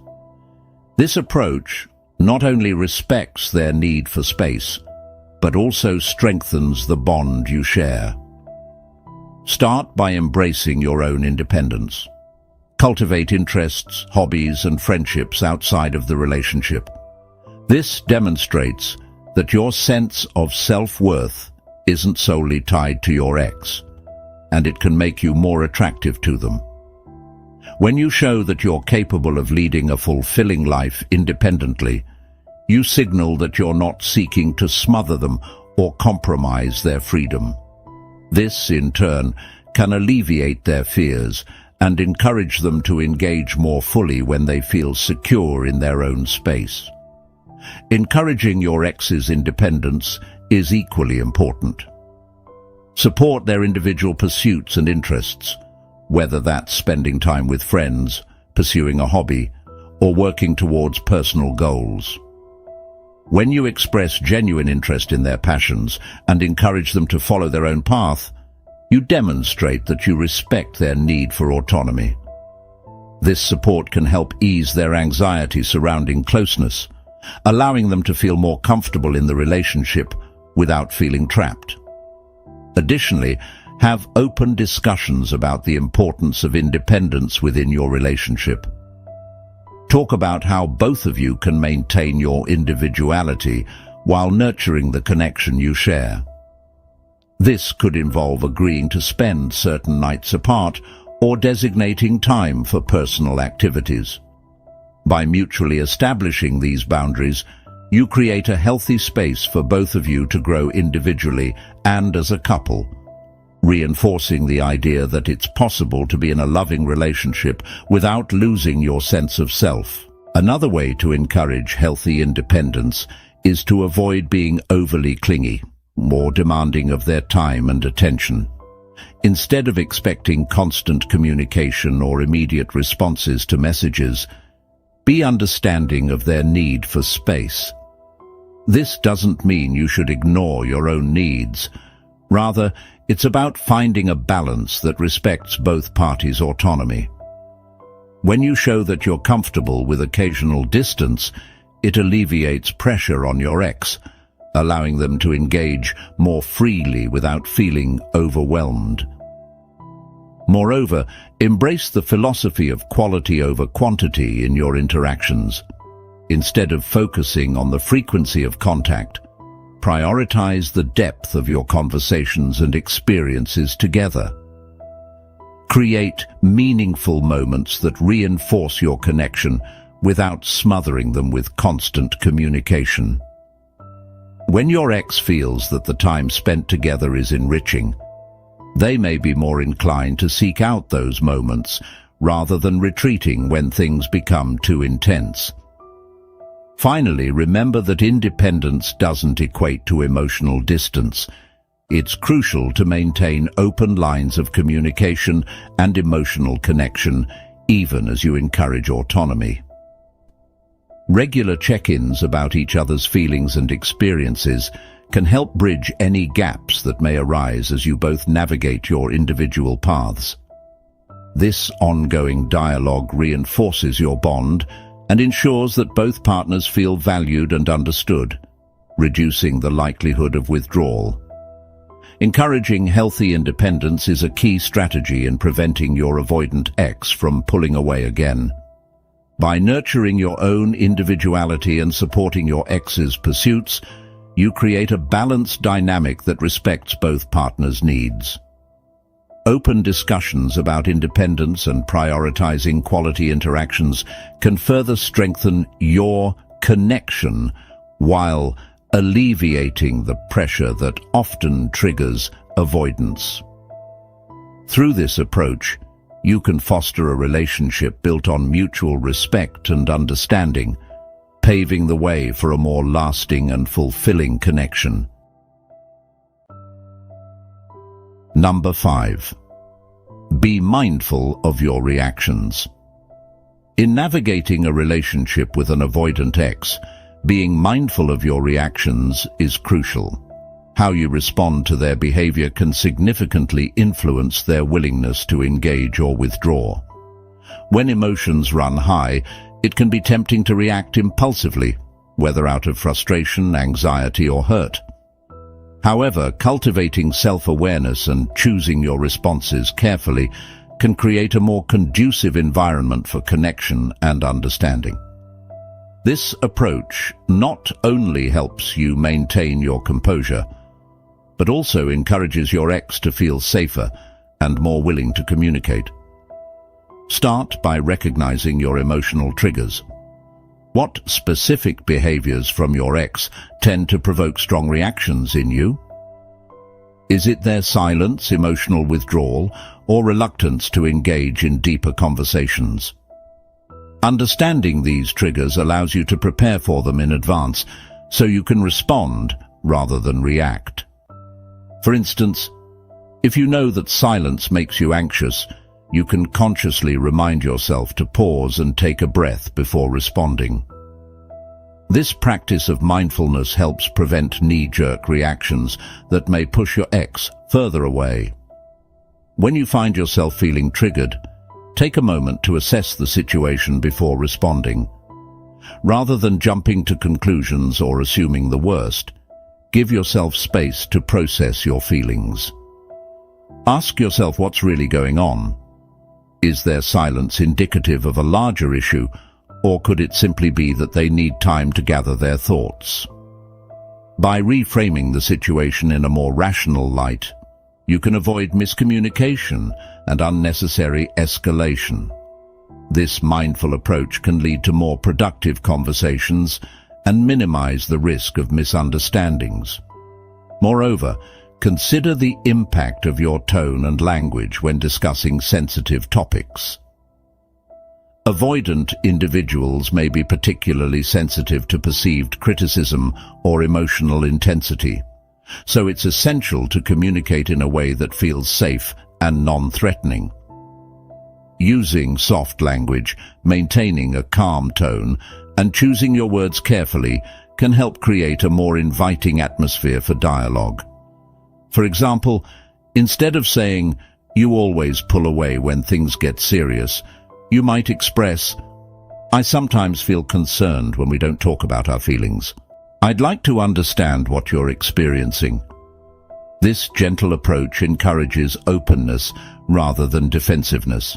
Additionally, practice patience with your ex's responses.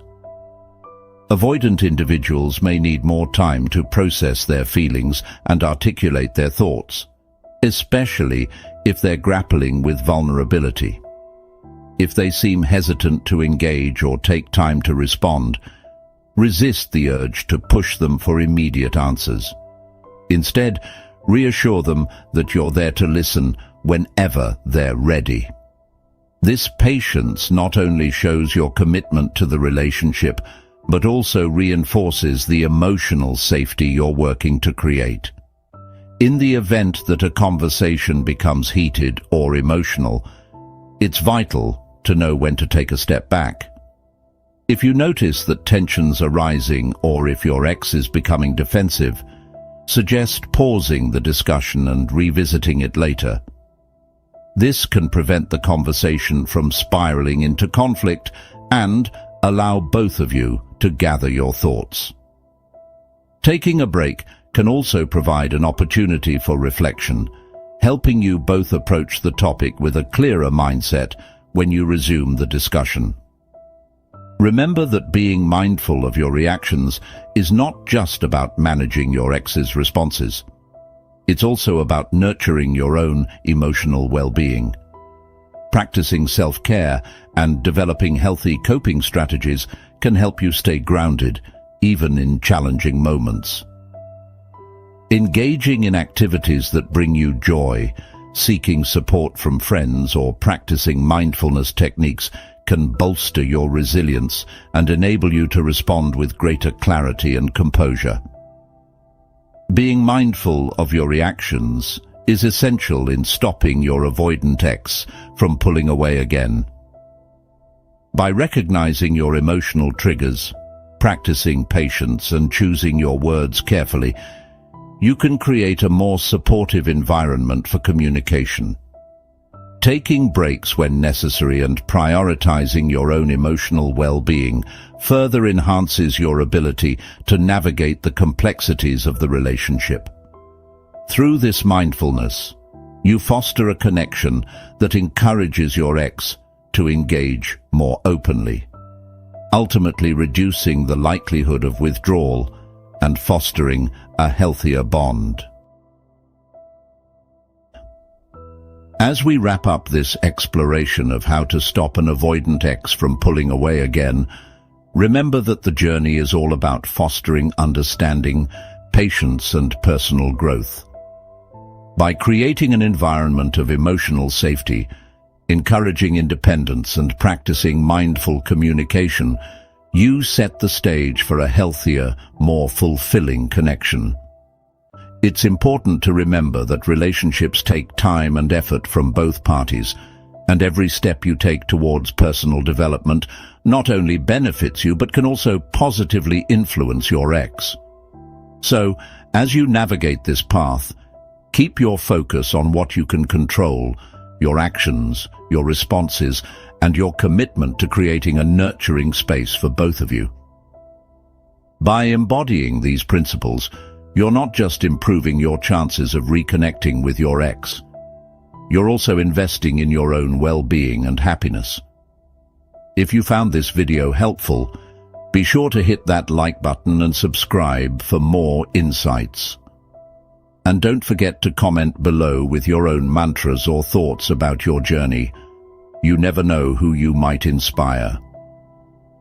In our next video, we'll dive deeper into the complex world of avoidant attachment styles.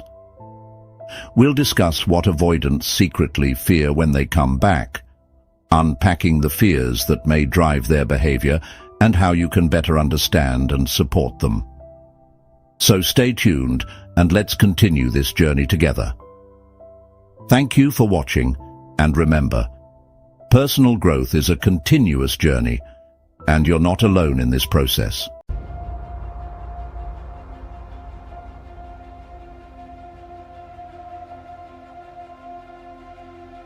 Have you ever noticed that your avoidant ex is always lurking? They don't text, they don't call, but there they are, watching every single one of your stories. Silent, invisible, yet somehow always present. And let's be real, it's infuriating. If they don't care, why are they keeping tabs on you? If they've moved on, why are they still here, lurking in the shadows of your social media? This paradox can make you question everything. Are they regretting the breakup? Are they waiting for you to reach out? Or worse, are they just feeding their ego, making sure you're still affected by their absence? These are the kinds of questions that keep you up at night, scrolling through your story views, wondering what their silence really means. But here's the truth. Avoidants aren't as detached as they seem. In fact, their behavior often follows a predictable pattern. They push people away to protect themselves, but they also can't help but stay connected from a safe distance. The famous psychologist Carl Jung once said, "Everything that irritates us about others can lead us to an understanding of ourselves," and that applies here too. Their silence.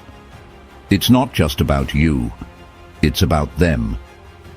An avoidant ex watching your stories but never reaching out is like a child peeking through the keyhole of a room they're too afraid to enter.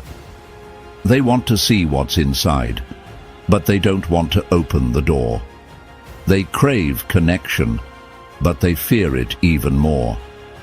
This internal tug-of-war is why they disappear yet stay close enough to keep watching. As Shakespeare wrote, "The lady doth protest too much, methinks. The more they insist they don't care, the more they reveal that they do." Now, let's be clear. Just because they're watching doesn't mean they're coming back. It doesn't mean they're ready to change. But it does mean they're still emotionally invested, even if they won't admit it. Avoidants often struggle with vulnerability, and social media gives them the perfect loophole. They get to keep up with your life without risking actual conversation, confrontation, or accountability. It's a way to feel close without being close, a way to have access to you without having to show up for you. But what if you flipped the script? Instead of wondering why they're watching, what if you started focusing on yourself?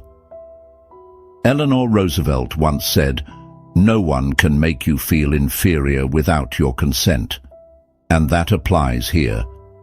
The moment you stop analyzing their behavior and start reclaiming your power, their silent presence loses its hold over you. So, here's my promise. By the end of this video, you'll understand exactly why your avoidant ex is lurking in your stories, what it really means, and, most importantly, how to handle it in a way that puts you back in control. Because trust me, once you shift your focus from them to yourself, everything changes. So, let's put an end to the waiting game. Stop sitting in silence, hoping they'll miss you. Instead, take control of your story. Say this out loud: "I will live my truth." Write it in the comments, own it, and let them wonder what's changed. Your silence may have once been a source of power for them, but now it can become a catalyst for your liberation. If you're ready to shift the focus back onto yourself, hit that like button, subscribe, and join the Ace Wisdom family. By becoming a channel member, you'll help us create even better content that resonates with your journey. Stay with us as we explore this topic further. What's coming next will open your eyes in a way you never expected. Remember, everyone's situation is unique, so tread carefully. But let's get started and stay focused. Ace Wisdom presents Why an avoidant ex watches your stories but stays silent. Reason 1. The fear of intimacy. The first reason an avoidant ex watches your stories but remains silent often boils down to their inherent fear of intimacy. Avoidant individuals are typically characterized by their difficulty in forming deep emotional connections. They crave independence and self-sufficiency, often equating closeness with vulnerability. When they watch your stories, they're still engaged with your life, but are terrified of the implications that such engagement might bring. This behavior highlights their internal conflict. They want to remain connected, yet the idea of being emotionally invested feels overwhelming. For many avoidant individuals, the fear of intimacy stems from past experiences. Whether it's a tumultuous upbringing or previous relationships that ended painfully, these experiences shape their perspectives on love and closeness. They've learned to shield themselves from emotional pain by keeping a safe distance. Watching your stories allows them to feel a semblance of connection without risking the discomfort of actual communication. This is their way of saying, "I'm still here, but I won't let you in." It's a bittersweet dance of longing and retreat. Moreover, the digital age exacerbates this behavior. Social media creates a false sense of connection that allows avoidants to observe without interacting. They can see you laughing with friends, traveling to new places, or enjoying life, which provides them with a comforting view of your happiness. In their minds, this creates an illusion of closeness without the emotional risks associated with direct contact. They might even convince themselves that watching you is enough to feel connected, while simultaneously avoiding the discomfort of an actual conversation. However, this detachment comes at a cost. By choosing to stay silent, they miss out on the potential for deeper connections. Every story you share is a glimpse into your life, an invitation for engagement, yet they often interpret it as a confirmation of their fears. The more they observe, the more they feel the urge to pull away, solidifying their avoidant tendencies. This cycle of observation and withdrawal can become self-perpetuating, leaving both parties in a state of emotional limbo. It's also worth noting that their silence can lead to misunderstandings. You may perceive their lack of engagement as indifference or even disdain, while they may view it as a necessary means of self-preservation. This miscommunication can create a gulf between you, as each of you is left to interpret the other's actions through your own lens of experience and emotion.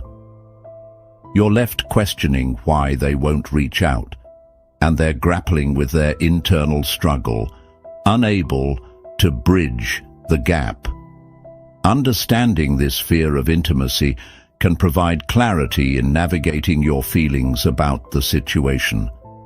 It's essential to recognize that their behavior isn't a reflection of your worth, but rather a manifestation of their struggles.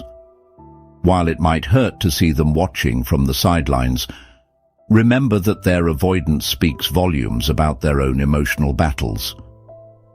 You deserve someone who is willing to engage fully, not just observe from a distance. So, what can you do with this knowledge? Acknowledge your feelings and allow yourself to process them without holding on to the hope that their silence will change. Instead, focus on your own journey and the connections that nourish you. Understanding the reasons behind their behavior can empower you to move forward, knowing that their inability to engage is more about them than it is about you. Embrace your truth and remember that you are worthy of meaningful connections that extend beyond mere observation. Reason 2. The comfort of control. The second reason an avoidant ex watches your stories but remains silent is the comfort they derive from maintaining control over the situation. For individuals with avoidant attachment styles, control often equates to emotional safety. By watching from a distance, they can curate their experience and manage how much they let you into their world without fully engaging or exposing themselves to vulnerability. This sense of control can feel reassuring, as they can dictate the terms of their emotional involvement without the risk of getting hurt. In relationships, avoidants often find themselves in a constant tug-of-war between the desire for connection and the instinct to protect themselves from potential pain. By remaining silent while observing your life, they maintain a facade of control. They may be aware of your emotional needs, yet they choose to remain passive, believing that this distance shields them from having to confront their own feelings. This self-imposed barrier allows them to avoid dealing with the complexities that come with emotional intimacy. The irony is that this comfort in control can also become a prison for them. While they may feel empowered by their silence, it ultimately limits their ability to form meaningful connections. They're left in a state of emotional stasis where they can't move forward, nor can they fully let go. Watching your stories allows them to feel connected while simultaneously keeping you at arm's length. This dynamic can create an unhealthy cycle, where their desire for control leads to isolation, ultimately denying them the very intimacy they crave.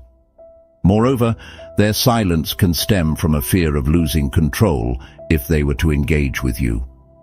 When they do not respond, they can maintain the narrative that they're unaffected and aloof. This self-constructed narrative often provides them with a sense of superiority, as they can believe they're the ones calling the shots in this interaction. However, this behavior can leave you feeling abandoned and questioning your own worth, perpetuating the cycle of hurt and confusion. As they scroll through your social media, they might find themselves grappling with mixed emotions. On one hand, they may feel a sense of satisfaction knowing they're still in your orbit. On the other hand, they risk losing you to someone who is willing to be more open and vulnerable. This tension can lead to an internal struggle, where they want to maintain control without realizing the emotional cost of that choice. They may watch you flourish while grappling with their insecurities, which can further fuel their desire to remain detached. In this situation, it's crucial to understand that their behavior is a reflection of their struggles with control and intimacy, not a judgment of your value. You deserve someone who is willing to engage with you fully, rather than someone who hides behind a screen. Recognizing this can help you reframe your feelings about their silence and focus on what truly matters: your emotional well-being and the connections that enrich your life. Ultimately, the key takeaway here is that their need for control can lead to their emotional isolation as well as yours. While they may find comfort in watching from the sidelines, this behavior robs them of the opportunity to truly connect. So, rather than waiting for them to break their silence, prioritize your own healing and growth. Embrace the connections that empower you, and remember that genuine relationships thrive on openness and vulnerability, not the illusion of control. Reason 3. The fear of rejection. The third reason an avoidant ex watches your stories but remains silent is rooted in their deep-seated fear of rejection. For many individuals with avoidant attachment styles, the prospect of reaching out to you comes with the risk of being turned away or not receiving the response they desire. This fear can be so overwhelming that it often leads them to retreat further into their shell, opting to observe rather than engage. They might tell themselves that staying silent protects them from potential pain, but in reality, it only amplifies their feelings of insecurity. This fear of rejection is often based on past experiences that have shaped their perceptions of relationships. They may have faced situations where vulnerability led to hurt or betrayal, causing them to erect walls around their hearts. As a result, even if they still have feelings for you, they may struggle to voice them due to the overwhelming anxiety of being rejected or dismissed. Watching your stories becomes a way for them to stay connected without putting themselves in a position where they might face emotional turmoil. Moreover, their silence can create a paradoxical situation. While they're watching you live your life, they might feel a sense of longing or regret. The desire to reach out and reconnect can be strong, but the fear of rejection often overrides that impulse. They may imagine scenarios in which you respond unfavorably to their attempts to communicate, leading them to remain on the sidelines rather than risk that confrontation. This internal dialogue can be exhausting and prevent them from moving forward. The implications of this fear extend beyond their reluctance to reach out. It can also distort their perception of you and your actions.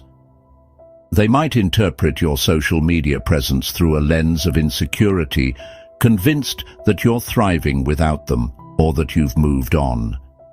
This belief can further cement their fear, leading them to believe that they wouldn't stand a chance if they were to reach out. Thus, they continue to watch, hoping for a sign that it's safe to come closer, yet never daring to make the first move. In this context, their behavior can feel frustrating and confusing for you. You may find yourself wondering why someone who once cared about you is now choosing to remain silent. It's essential to remember that their actions stem from a place of fear rather than a lack of feelings. Understanding this can help you navigate your emotions and remind you that their silence is not a reflection of your worth, but rather a manifestation of their struggles. What can you take away from this? Recognizing that their fear of rejection drives their behavior allows you to approach the situation with compassion. While it's natural to feel hurt by their silence, try to understand that they're grappling with their own insecurities. This awareness can empower you to focus on your own healing and growth, rather than remaining trapped in the waiting game. Ultimately, the key is to accept that their fear of rejection is a barrier to genuine connection. While they may find solace in observing your life from afar, they're missing out on the opportunity for real intimacy and understanding. Instead of allowing their fear to dictate your emotional state, prioritize your own well-being and seek out connections that uplift and fulfill you. You deserve relationships where communication flows freely and vulnerability is met with acceptance rather than fear. Reason 4. The need for validation. The fourth reason an avoidant ex watches your stories but stays silent relates to their need for validation. For many individuals with avoidant attachment styles, their self-esteem and sense of worth can be heavily tied to external feedback and validation from others. By keeping an eye on your social media presence, they can seek reassurance about their impact on your life without needing to engage in direct communication. This indirect observation allows them to gauge your reactions and emotional states while still maintaining their distance. When an avoidant person watches your stories, they might be looking for signs that you're still interested in them, or that you're moving on, or perhaps even just living your best life. Each post you share can serve as a litmus test for their self-worth. If they see you happy, socializing or thriving, it may provide a temporary boost to their self-esteem. Conversely, if they perceive you as doing well without them, it can trigger feelings of inadequacy and further withdrawal. This push and pull dynamic illustrates how their need for validation can complicate their emotional responses. Their silence, however, can be a double-edged sword. While they might feel momentarily validated by watching your life unfold, the absence of direct interaction prevents them from experiencing true connection. They may long for reassurance that you still care about them, yet their fear of vulnerability holds them back from reaching out. Instead, they convince themselves that by remaining silent, they're preserving their sense of control. However, this avoidance only deepens their feelings of isolation and insecurity, perpetuating the very cycle they're trying to escape. Furthermore, their need for validation often leads them to seek external sources rather than fostering self-acceptance. They might turn to social media as a crutch, relying on likes and comments from friends to feel good about themselves. In this context, watching your stories becomes part of a broader quest for affirmation, where they're subconsciously seeking evidence of their worth through your reactions. This external dependency can make it difficult for them to develop a stable sense of self that isn't reliant on the approval of others. It's important to acknowledge the emotional toll this can take on you as well. You may find yourself in a position where you're left wondering why someone who cared for you is opting for silent observation instead of genuine engagement. Their need for validation can create an emotional imbalance in your dynamic, where you're left feeling as though you're always on display for their scrutiny, without the opportunity for meaningful dialogue. Recognizing this need for validation can help you navigate your feelings more effectively. It's essential to understand that their silence and distant behavior stem from their struggles with self-worth, rather than any reflection of your value. You deserve relationships grounded in mutual respect and open communication, not ones where you feel like a mere source of validation for someone else. As you move forward, focus on cultivating your own sense of self-worth and surrounding yourself with individuals who appreciate you for who you are. By prioritizing your emotional health, you can break free from the cycle of seeking validation from someone who is unwilling or unable to provide it. Remember, true validation comes from within, and you have the power to define your worth independent of someone else's silent gaze. Reason 5. The desire for emotional distance. The fifth reason an avoidant X watches your stories but stays silent is their desire for emotional distance. For those with an avoidant attachment style, maintaining emotional distance is often a key coping mechanism. They may have internalized the belief that vulnerability leads to pain and disappointment, which drives them to create boundaries that keep others at bay. Watching your social media from afar provides a way for them to stay informed about your life without the risk of getting too close or having to confront their own feelings. This desire for emotional distance often manifests in a reluctance to engage in meaningful conversations. For your ex, it might feel safer to observe rather than participate, as this allows them to protect themselves from potential hurt. They may still care about you and want to know how you're doing, but the thought of reconnecting and risking intimacy can be daunting. As a result, they watch your stories to feel a sense of connection without having to navigate the emotional complexities that come with direct communication. The irony is that while they seek to create this emotional distance, they may also feel a sense of longing or nostalgia for the connection you once shared.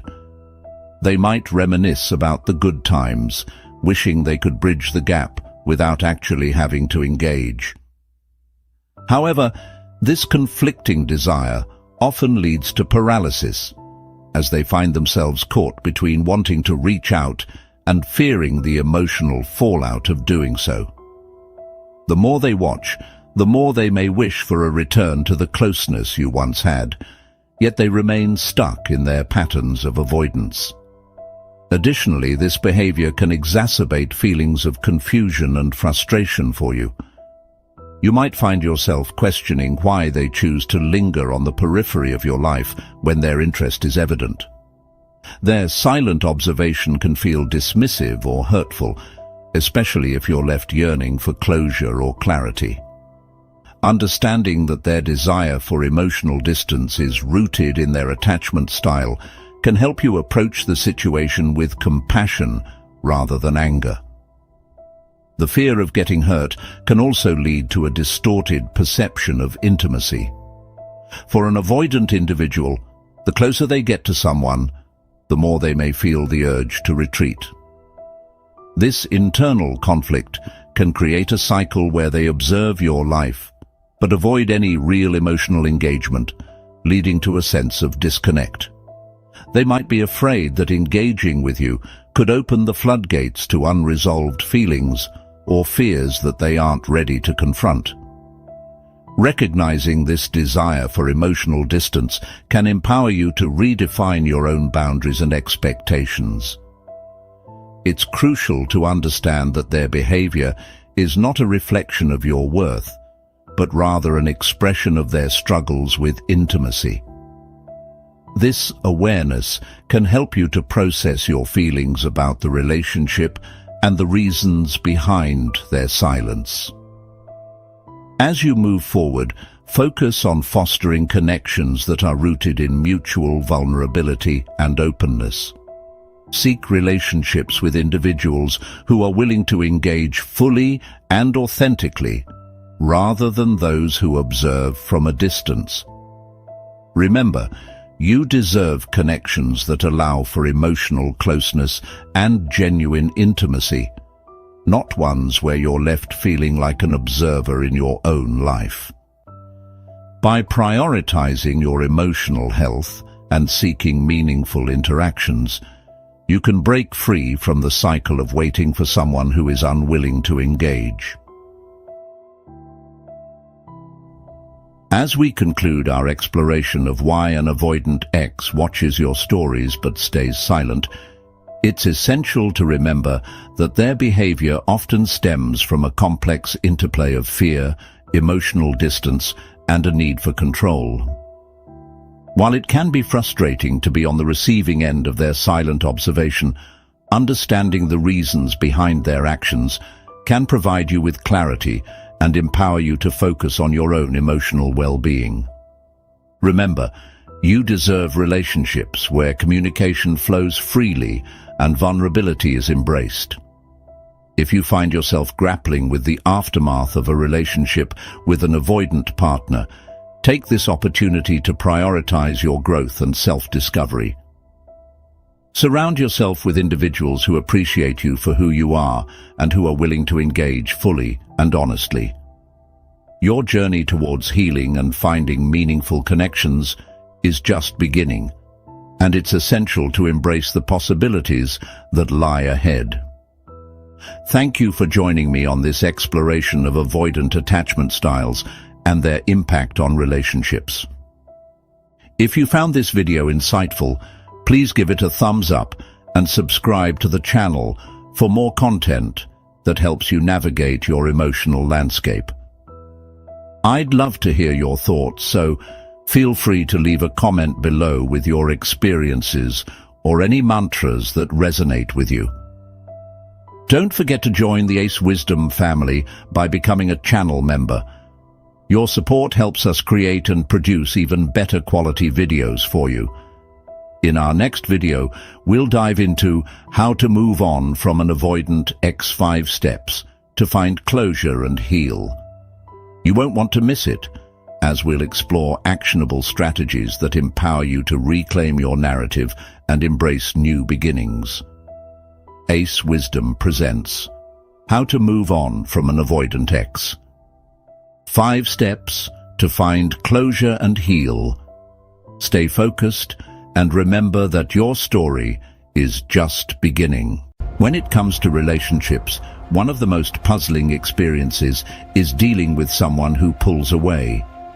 Those moments when they seem to vanish into thin air, leaving you feeling isolated and confused. You might wonder, what did I do wrong? Or why won't they talk to me? But what if I told you that behind that silence lies a hidden opportunity? People often retreat into their shells, yet deep down they're yearning for connection and understanding.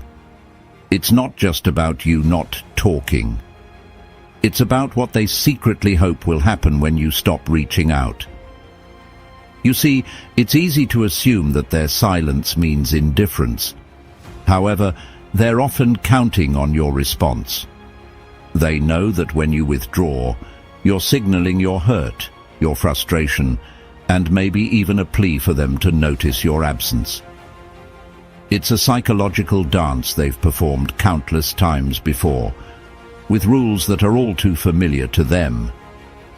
In their hearts, they might be hoping you'll break the silence and reach out, giving them a reason to reconnect. This intricate dance can leave you feeling like a puppet on a string, while they remain unfazed. But what if we flipped the script? What if, instead of waiting for them to make the first move, you took control of the situation? Think about the wisdom of the late Maya Angelou, who said, "If you don't like something, change it.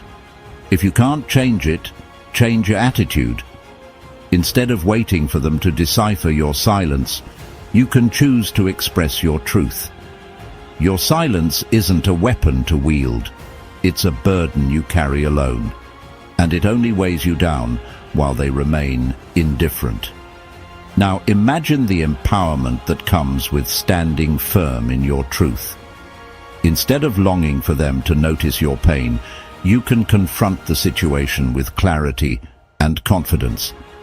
This isn't about erupting with emotion or staging dramatic confrontations. It's about simply and unapologetically stating that you deserve better than to be left in the dark. When you step away from their expected game, you take back the power they may have unknowingly held over you. And remember what the great philosopher Seneca said, "Sometimes even to live is an act of courage." So, I urge you to find that courage within yourself. Stop waiting for them to come back. Instead, embrace your own worth. Remember that your shared experiences in the comments help in a huge way. You can also declare with me, "I will live my truth." It's a powerful statement, and I invite you to write it in the comments below. By taking this step, you're not just reclaiming your narrative. You're also joining a community of people who are committed to growth and understanding. Support the Ace Wisdom family by becoming a channel member. Your contribution will help us create even better content and explore these essential topics more deeply. So if you're ready to discover the incredible possibilities that lie beneath the surface of stonewalling and how you can reclaim your power, stay with me until the end of this video. What's coming next will not only change how you view relationships, but will also empower you in ways you never anticipated.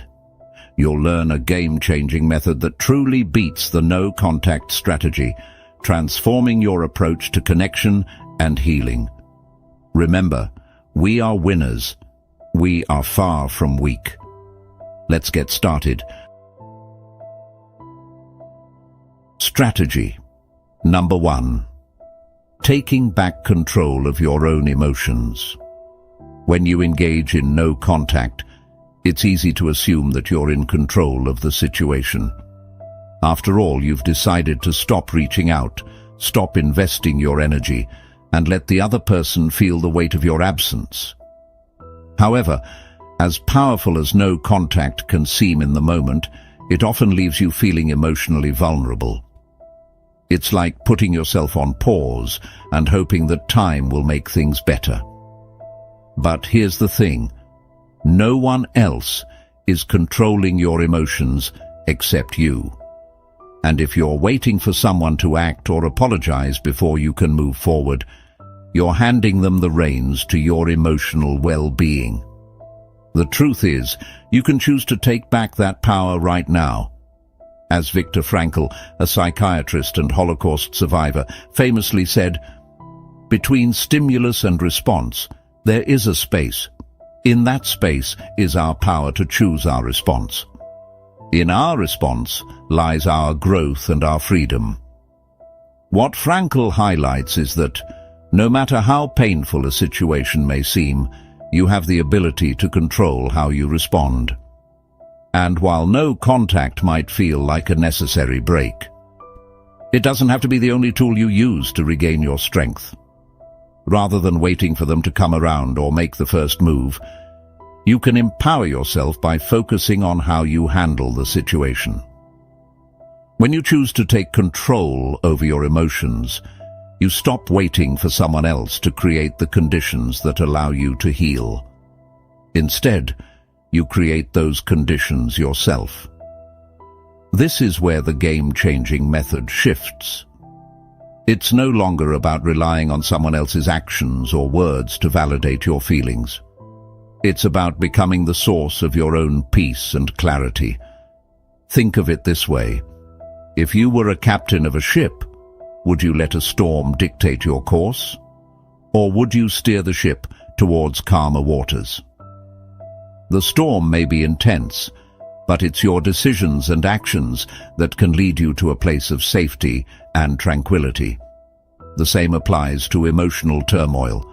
No one else can fix your emotions or heal your wounds but you. If you wait for them to take action first, you risk remaining stuck in a cycle of uncertainty and frustration. But by actively managing your emotional state, you move toward a sense of peace, regardless of what the other person does or doesn't do. This shift in mindset is incredibly empowering. You begin to see your emotions as tools for growth, not as reactions to someone else's behavior. Instead of letting their silence or withdrawal control you, you take charge of your narrative. As Tony Robbins, a renowned motivational speaker, puts it, "The only limit to your impact is your imagination and commitment." Your emotional power isn't bound by the actions of others. It's limited only by your ability to choose how you respond. So the first step in this game-changing method is to stop seeing yourself as a passive player in the game of relationships. You're not waiting for someone to save you or make things right.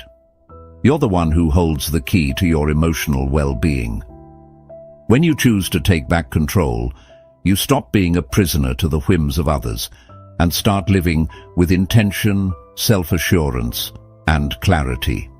The secret to emotional freedom lies in your ability to let go of expectations and focus on self-empowerment.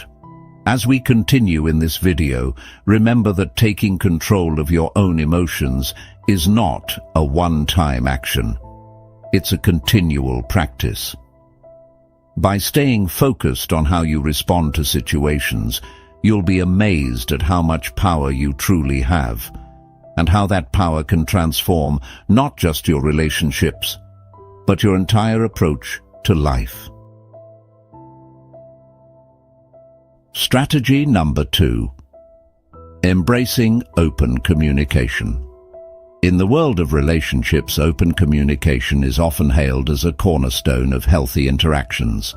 Yet when faced with silence or withdrawal from someone we care about, we might feel tempted to retreat further into our own shells, opting for no contact as a way to protect ourselves. While it may seem like a viable solution, this method can stifle the very communication that could bridge the gap between you and the other person. Instead, embracing open communication can transform your relationship dynamics in ways you may never have anticipated. Open communication is not just about exchanging words. It's about fostering an environment where both parties feel safe to express their thoughts and feelings. As Brené Brown, a leading researcher on vulnerability, once said, "Vulnerability is the birthplace of innovation, creativity, and change." When you choose to communicate openly, you invite vulnerability into the relationship. You allow space for both your feelings and theirs to coexist, paving the way for deeper understanding and connection. This is essential, especially when navigating complex emotions or misunderstandings that may have led to the silence in the first place. Imagine approaching the other person not with accusations or assumptions, but with curiosity and openness. Instead of saying, "Why are you ignoring me?" you might ask, "I've noticed some distance between us lately. Can we talk about it?" This simple shift in approach can be disarming and shows that you're willing to engage without judgment. You're creating a platform where both of you can share your perspectives honestly. This doesn't mean you should shy away from expressing your hurt or frustration. Rather, it means you frame your feelings in a way that invites dialogue instead of defensiveness. Embracing open communication means you're not just waiting for the other person to initiate the conversation. You take the lead, demonstrating that you value the relationship enough to address the discomfort directly.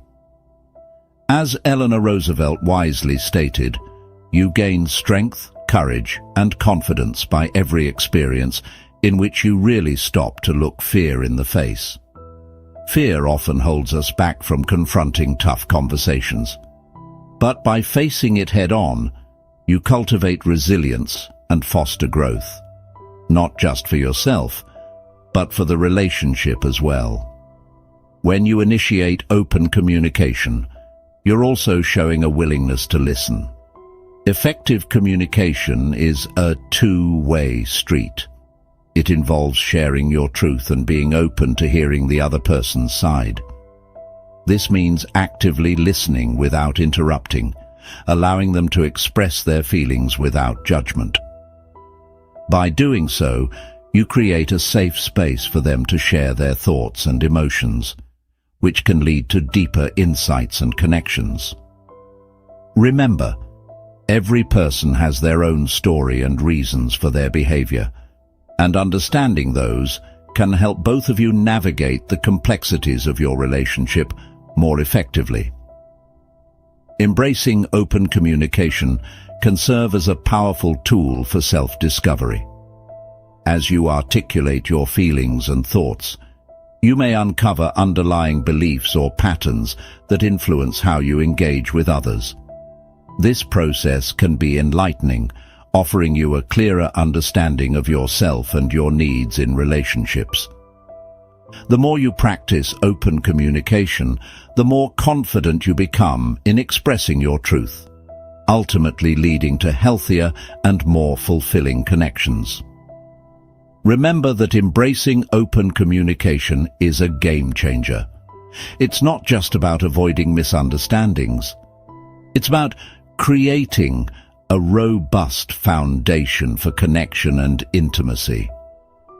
By fostering a culture of openness, you can break the cycle of silence and withdrawal, transforming your relationship into one characterized by understanding, compassion, and mutual respect. Open communication is a powerful antidote to no contact, and it can pave the way for healing and growth, both individually and together. Strategy 3. Fostering self-reflection and personal growth. One of the most significant aspects of overcoming the challenges of silence and withdrawal in relationships is the opportunity for self-reflection and personal growth. When faced with conflict or emotional distance, it's easy to fixate on the other person's actions and behaviors. However, true transformation begins when we turn our focus inward and assess our own thoughts, feelings, and behaviors. As Socrates famously said, "The unexamined life is not worth living."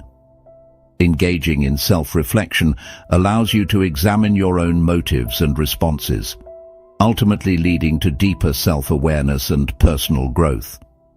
Self-reflection invites you to take a step back and assess what you truly want from the relationship and how your own behaviors may have contributed to the current dynamic.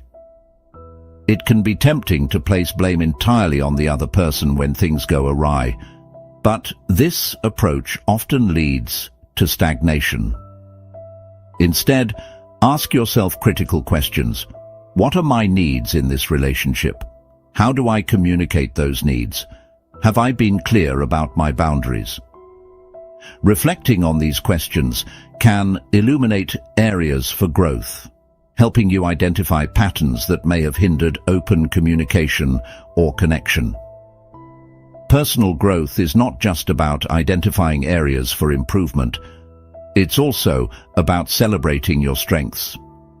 When you engage in self-reflection, you begin to recognize the qualities that make you unique and the value you bring to relationships.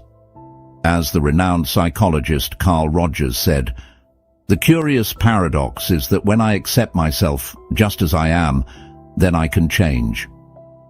Embracing your authentic self allows you to show up in relationships more fully and confidently. You can approach the other person from a place of self-acceptance, which fosters a more profound connection and encourages them to do the same. In addition to enhancing your self-awareness, self-reflection also enables you to develop emotional resilience. When you take the time to understand your feelings, whether they stem from hurt, anger, or confusion, you gain the tools to navigate these emotions more effectively. Emotional resilience is about learning how to manage your feelings in healthy ways, which ultimately leads to more constructive interactions with others. Instead of reacting impulsively to their silence or withdrawal, you can respond thoughtfully and calmly, demonstrating maturity and emotional intelligence. The process of self-reflection often leads to personal revelations that can significantly impact your relationships.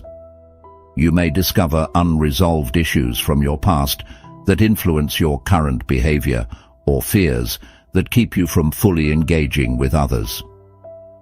Acknowledging and addressing these underlying concerns is crucial for breaking free from old patterns that no longer serve you.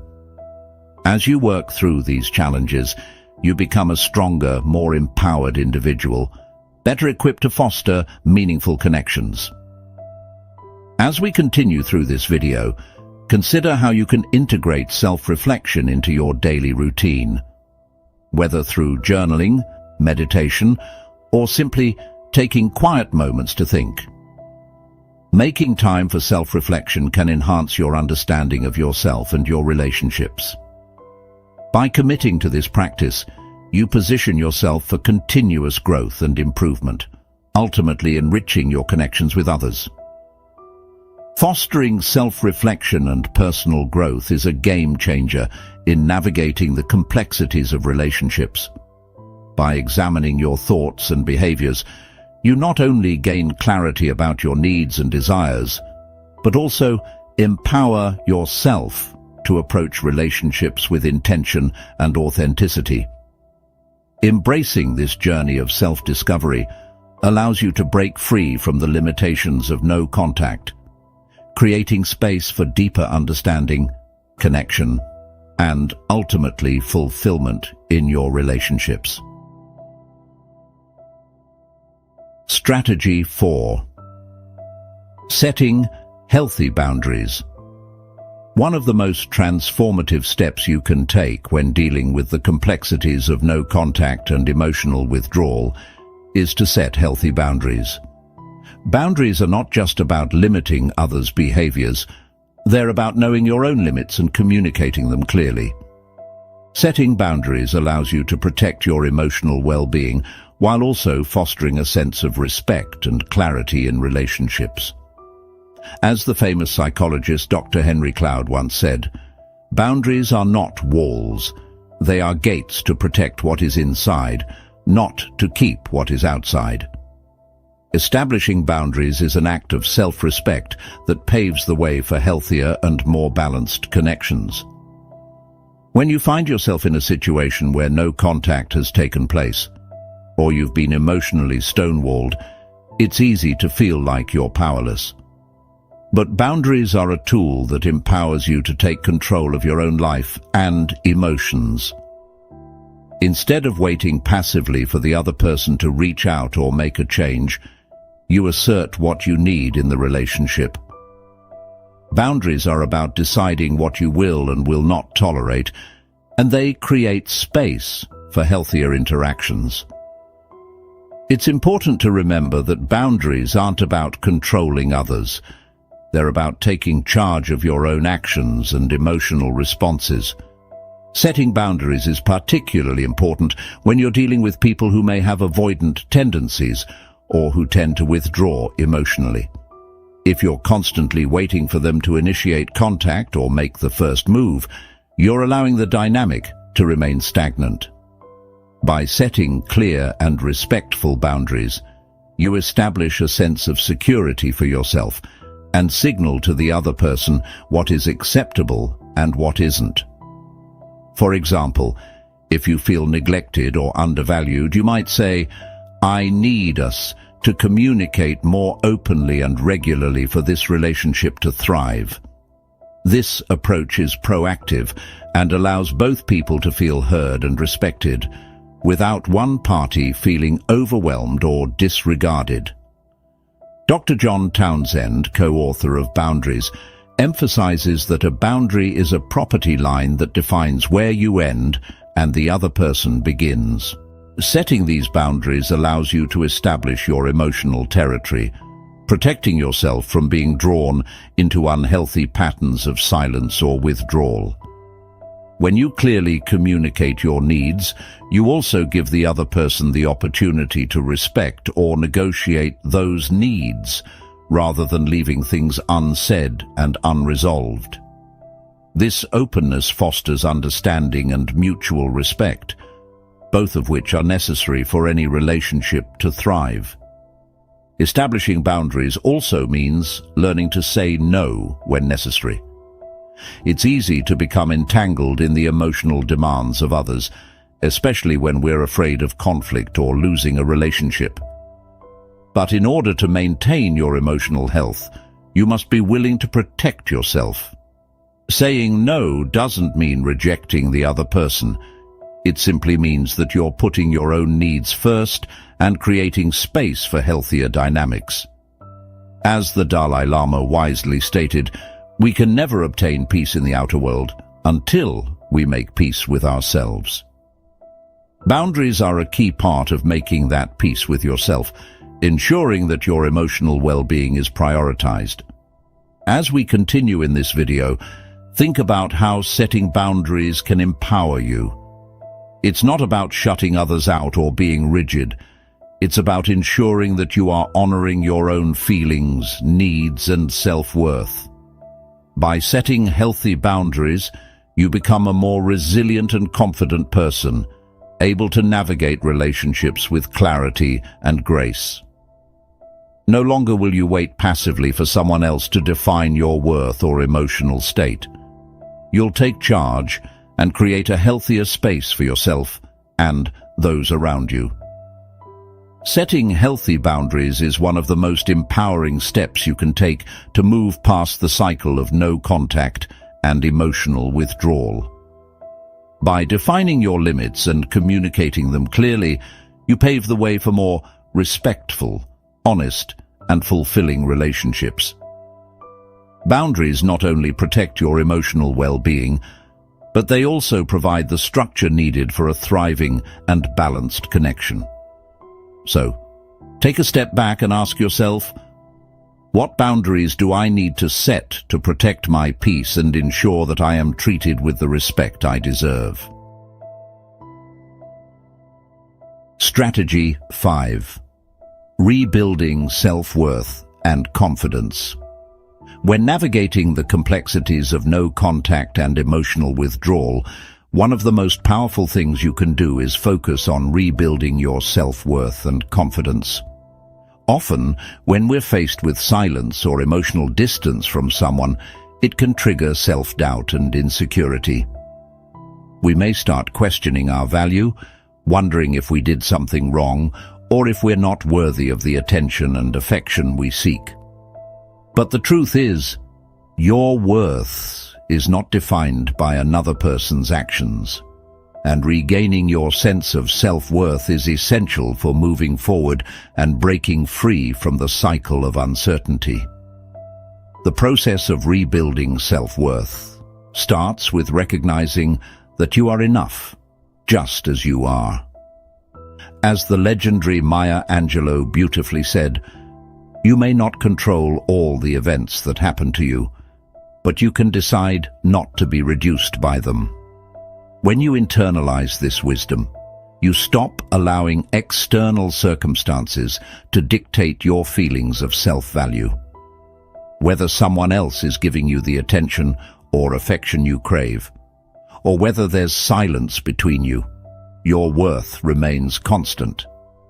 By affirming your value internally, you free yourself from the need for validation from others. Rebuilding confidence is also about rediscovering your passions and focusing on personal growth. When we're emotionally invested in someone, it's easy to lose sight of our own needs and desires. We may put their goals and happiness ahead of our own, and in doing so, we might neglect the things that truly bring us joy and fulfillment.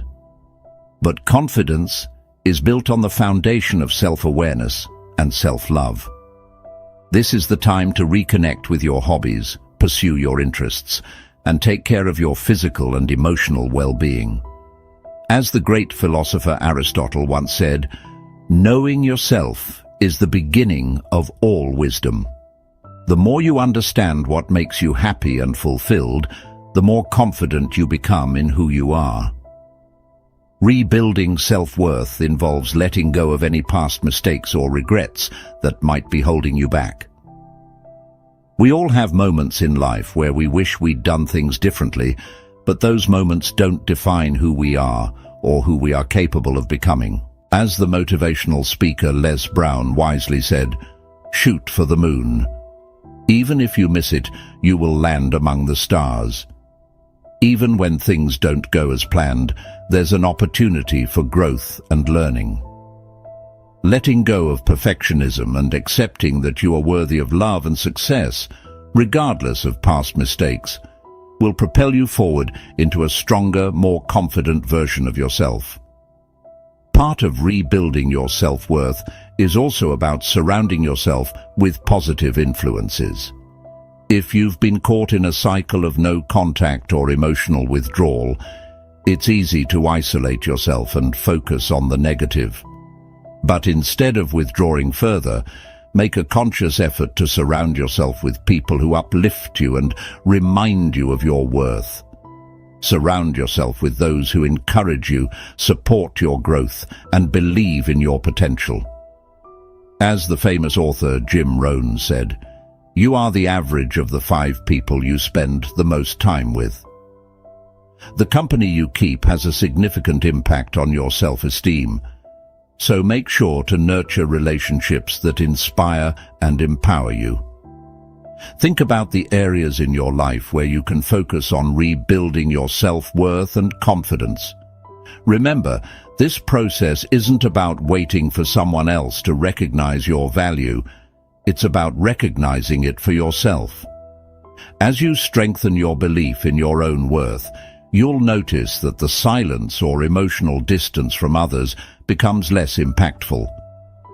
You won't need to rely on external validation because your sense of self is anchored firmly within you. Rebuilding your self-worth and confidence is a game-changer in breaking free from the cycles of no contact and emotional withdrawal. By affirming your value and focusing on personal growth, you reclaim your sense of power and agency. When you approach relationships from a place of self-assurance, you enter them with the confidence that you deserve love, respect, and understanding, whether or not the other person is present. Your worth is constant, and once you truly believe that, you'll find that no amount of silence can ever diminish it. Strategy 6. Cultivating empathy and understanding. As we navigate the complexities of relationships, particularly when faced with silence or emotional withdrawal, one of the most impactful approaches is cultivating empathy and understanding. Often our first reaction to a partner's withdrawal or stonewalling is to feel hurt, frustrated, or even angry.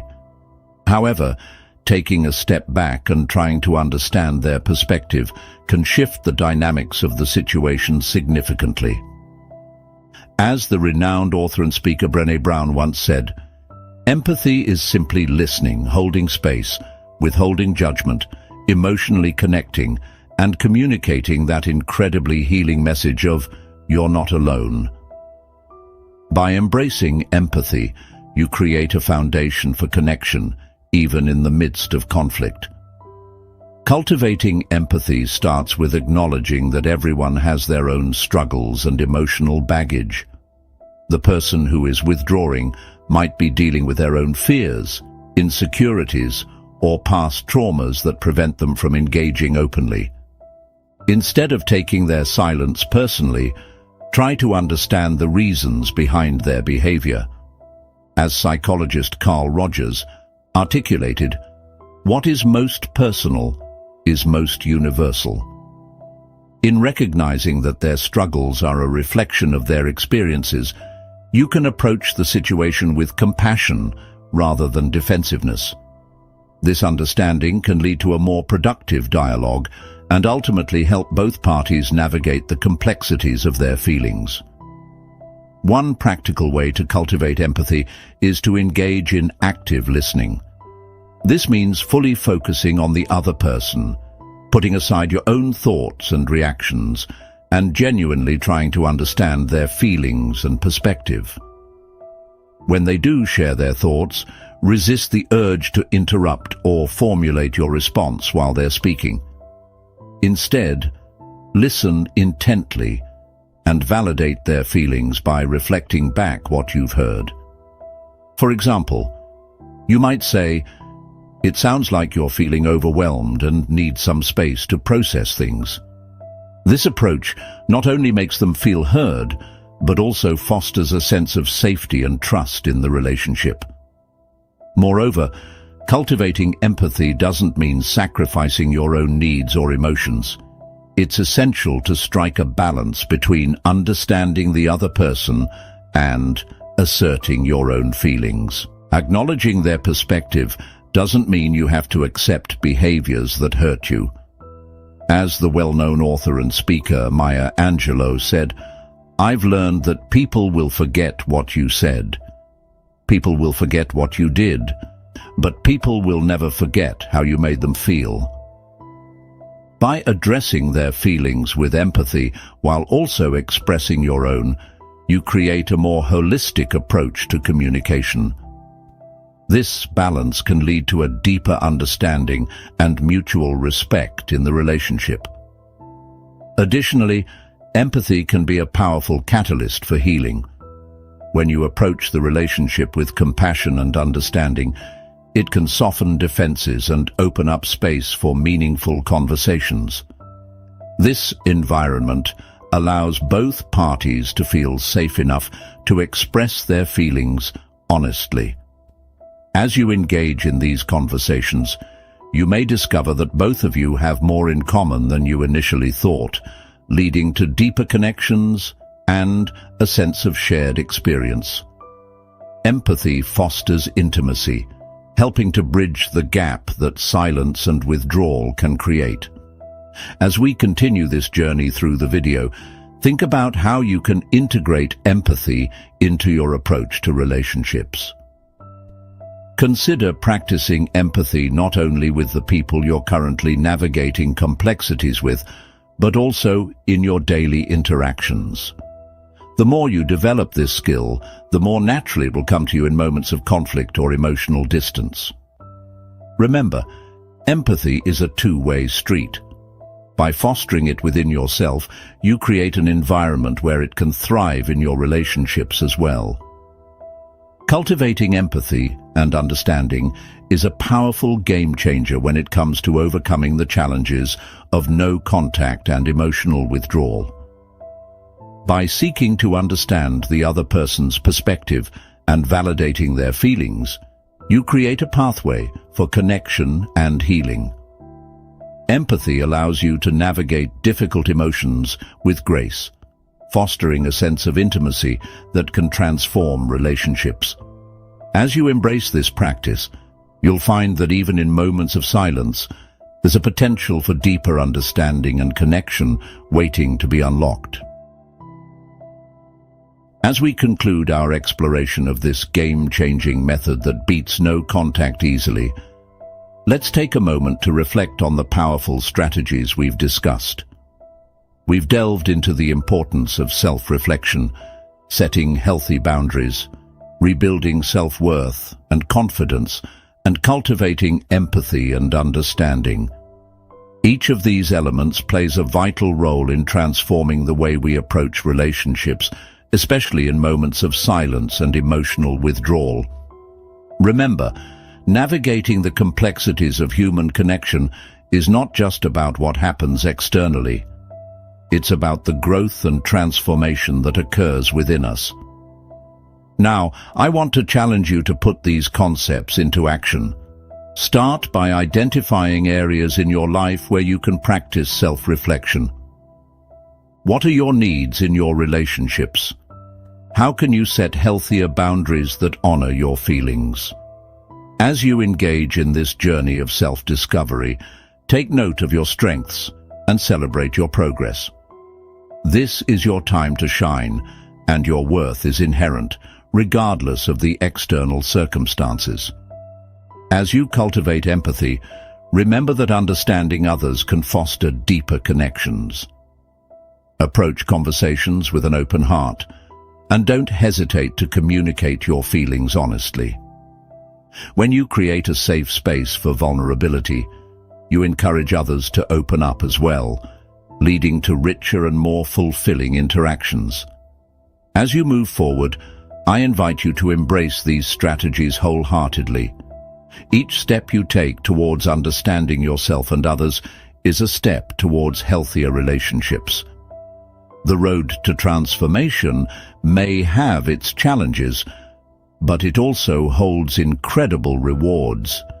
You have the power to break free from the cycles of silence and withdrawal, replacing them with authentic connection and growth.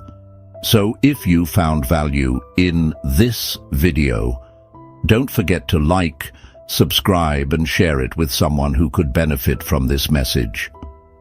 Let's continue to grow together as a community dedicated to understanding relationships in a more profound way. I encourage you to leave a comment below, sharing your thoughts or experiences related to these concepts. Your insights might just inspire someone else on their journey. Thank you for being part of this conversation today. Remember, you are not alone in this process, and together we can navigate the complexities of relationships with wisdom and grace. Keep embracing your journey of self-discovery, and don't forget to join us for our next video, where we'll delve deeper into even more tools for enhancing your relationships. Until then, stay empowered and connected.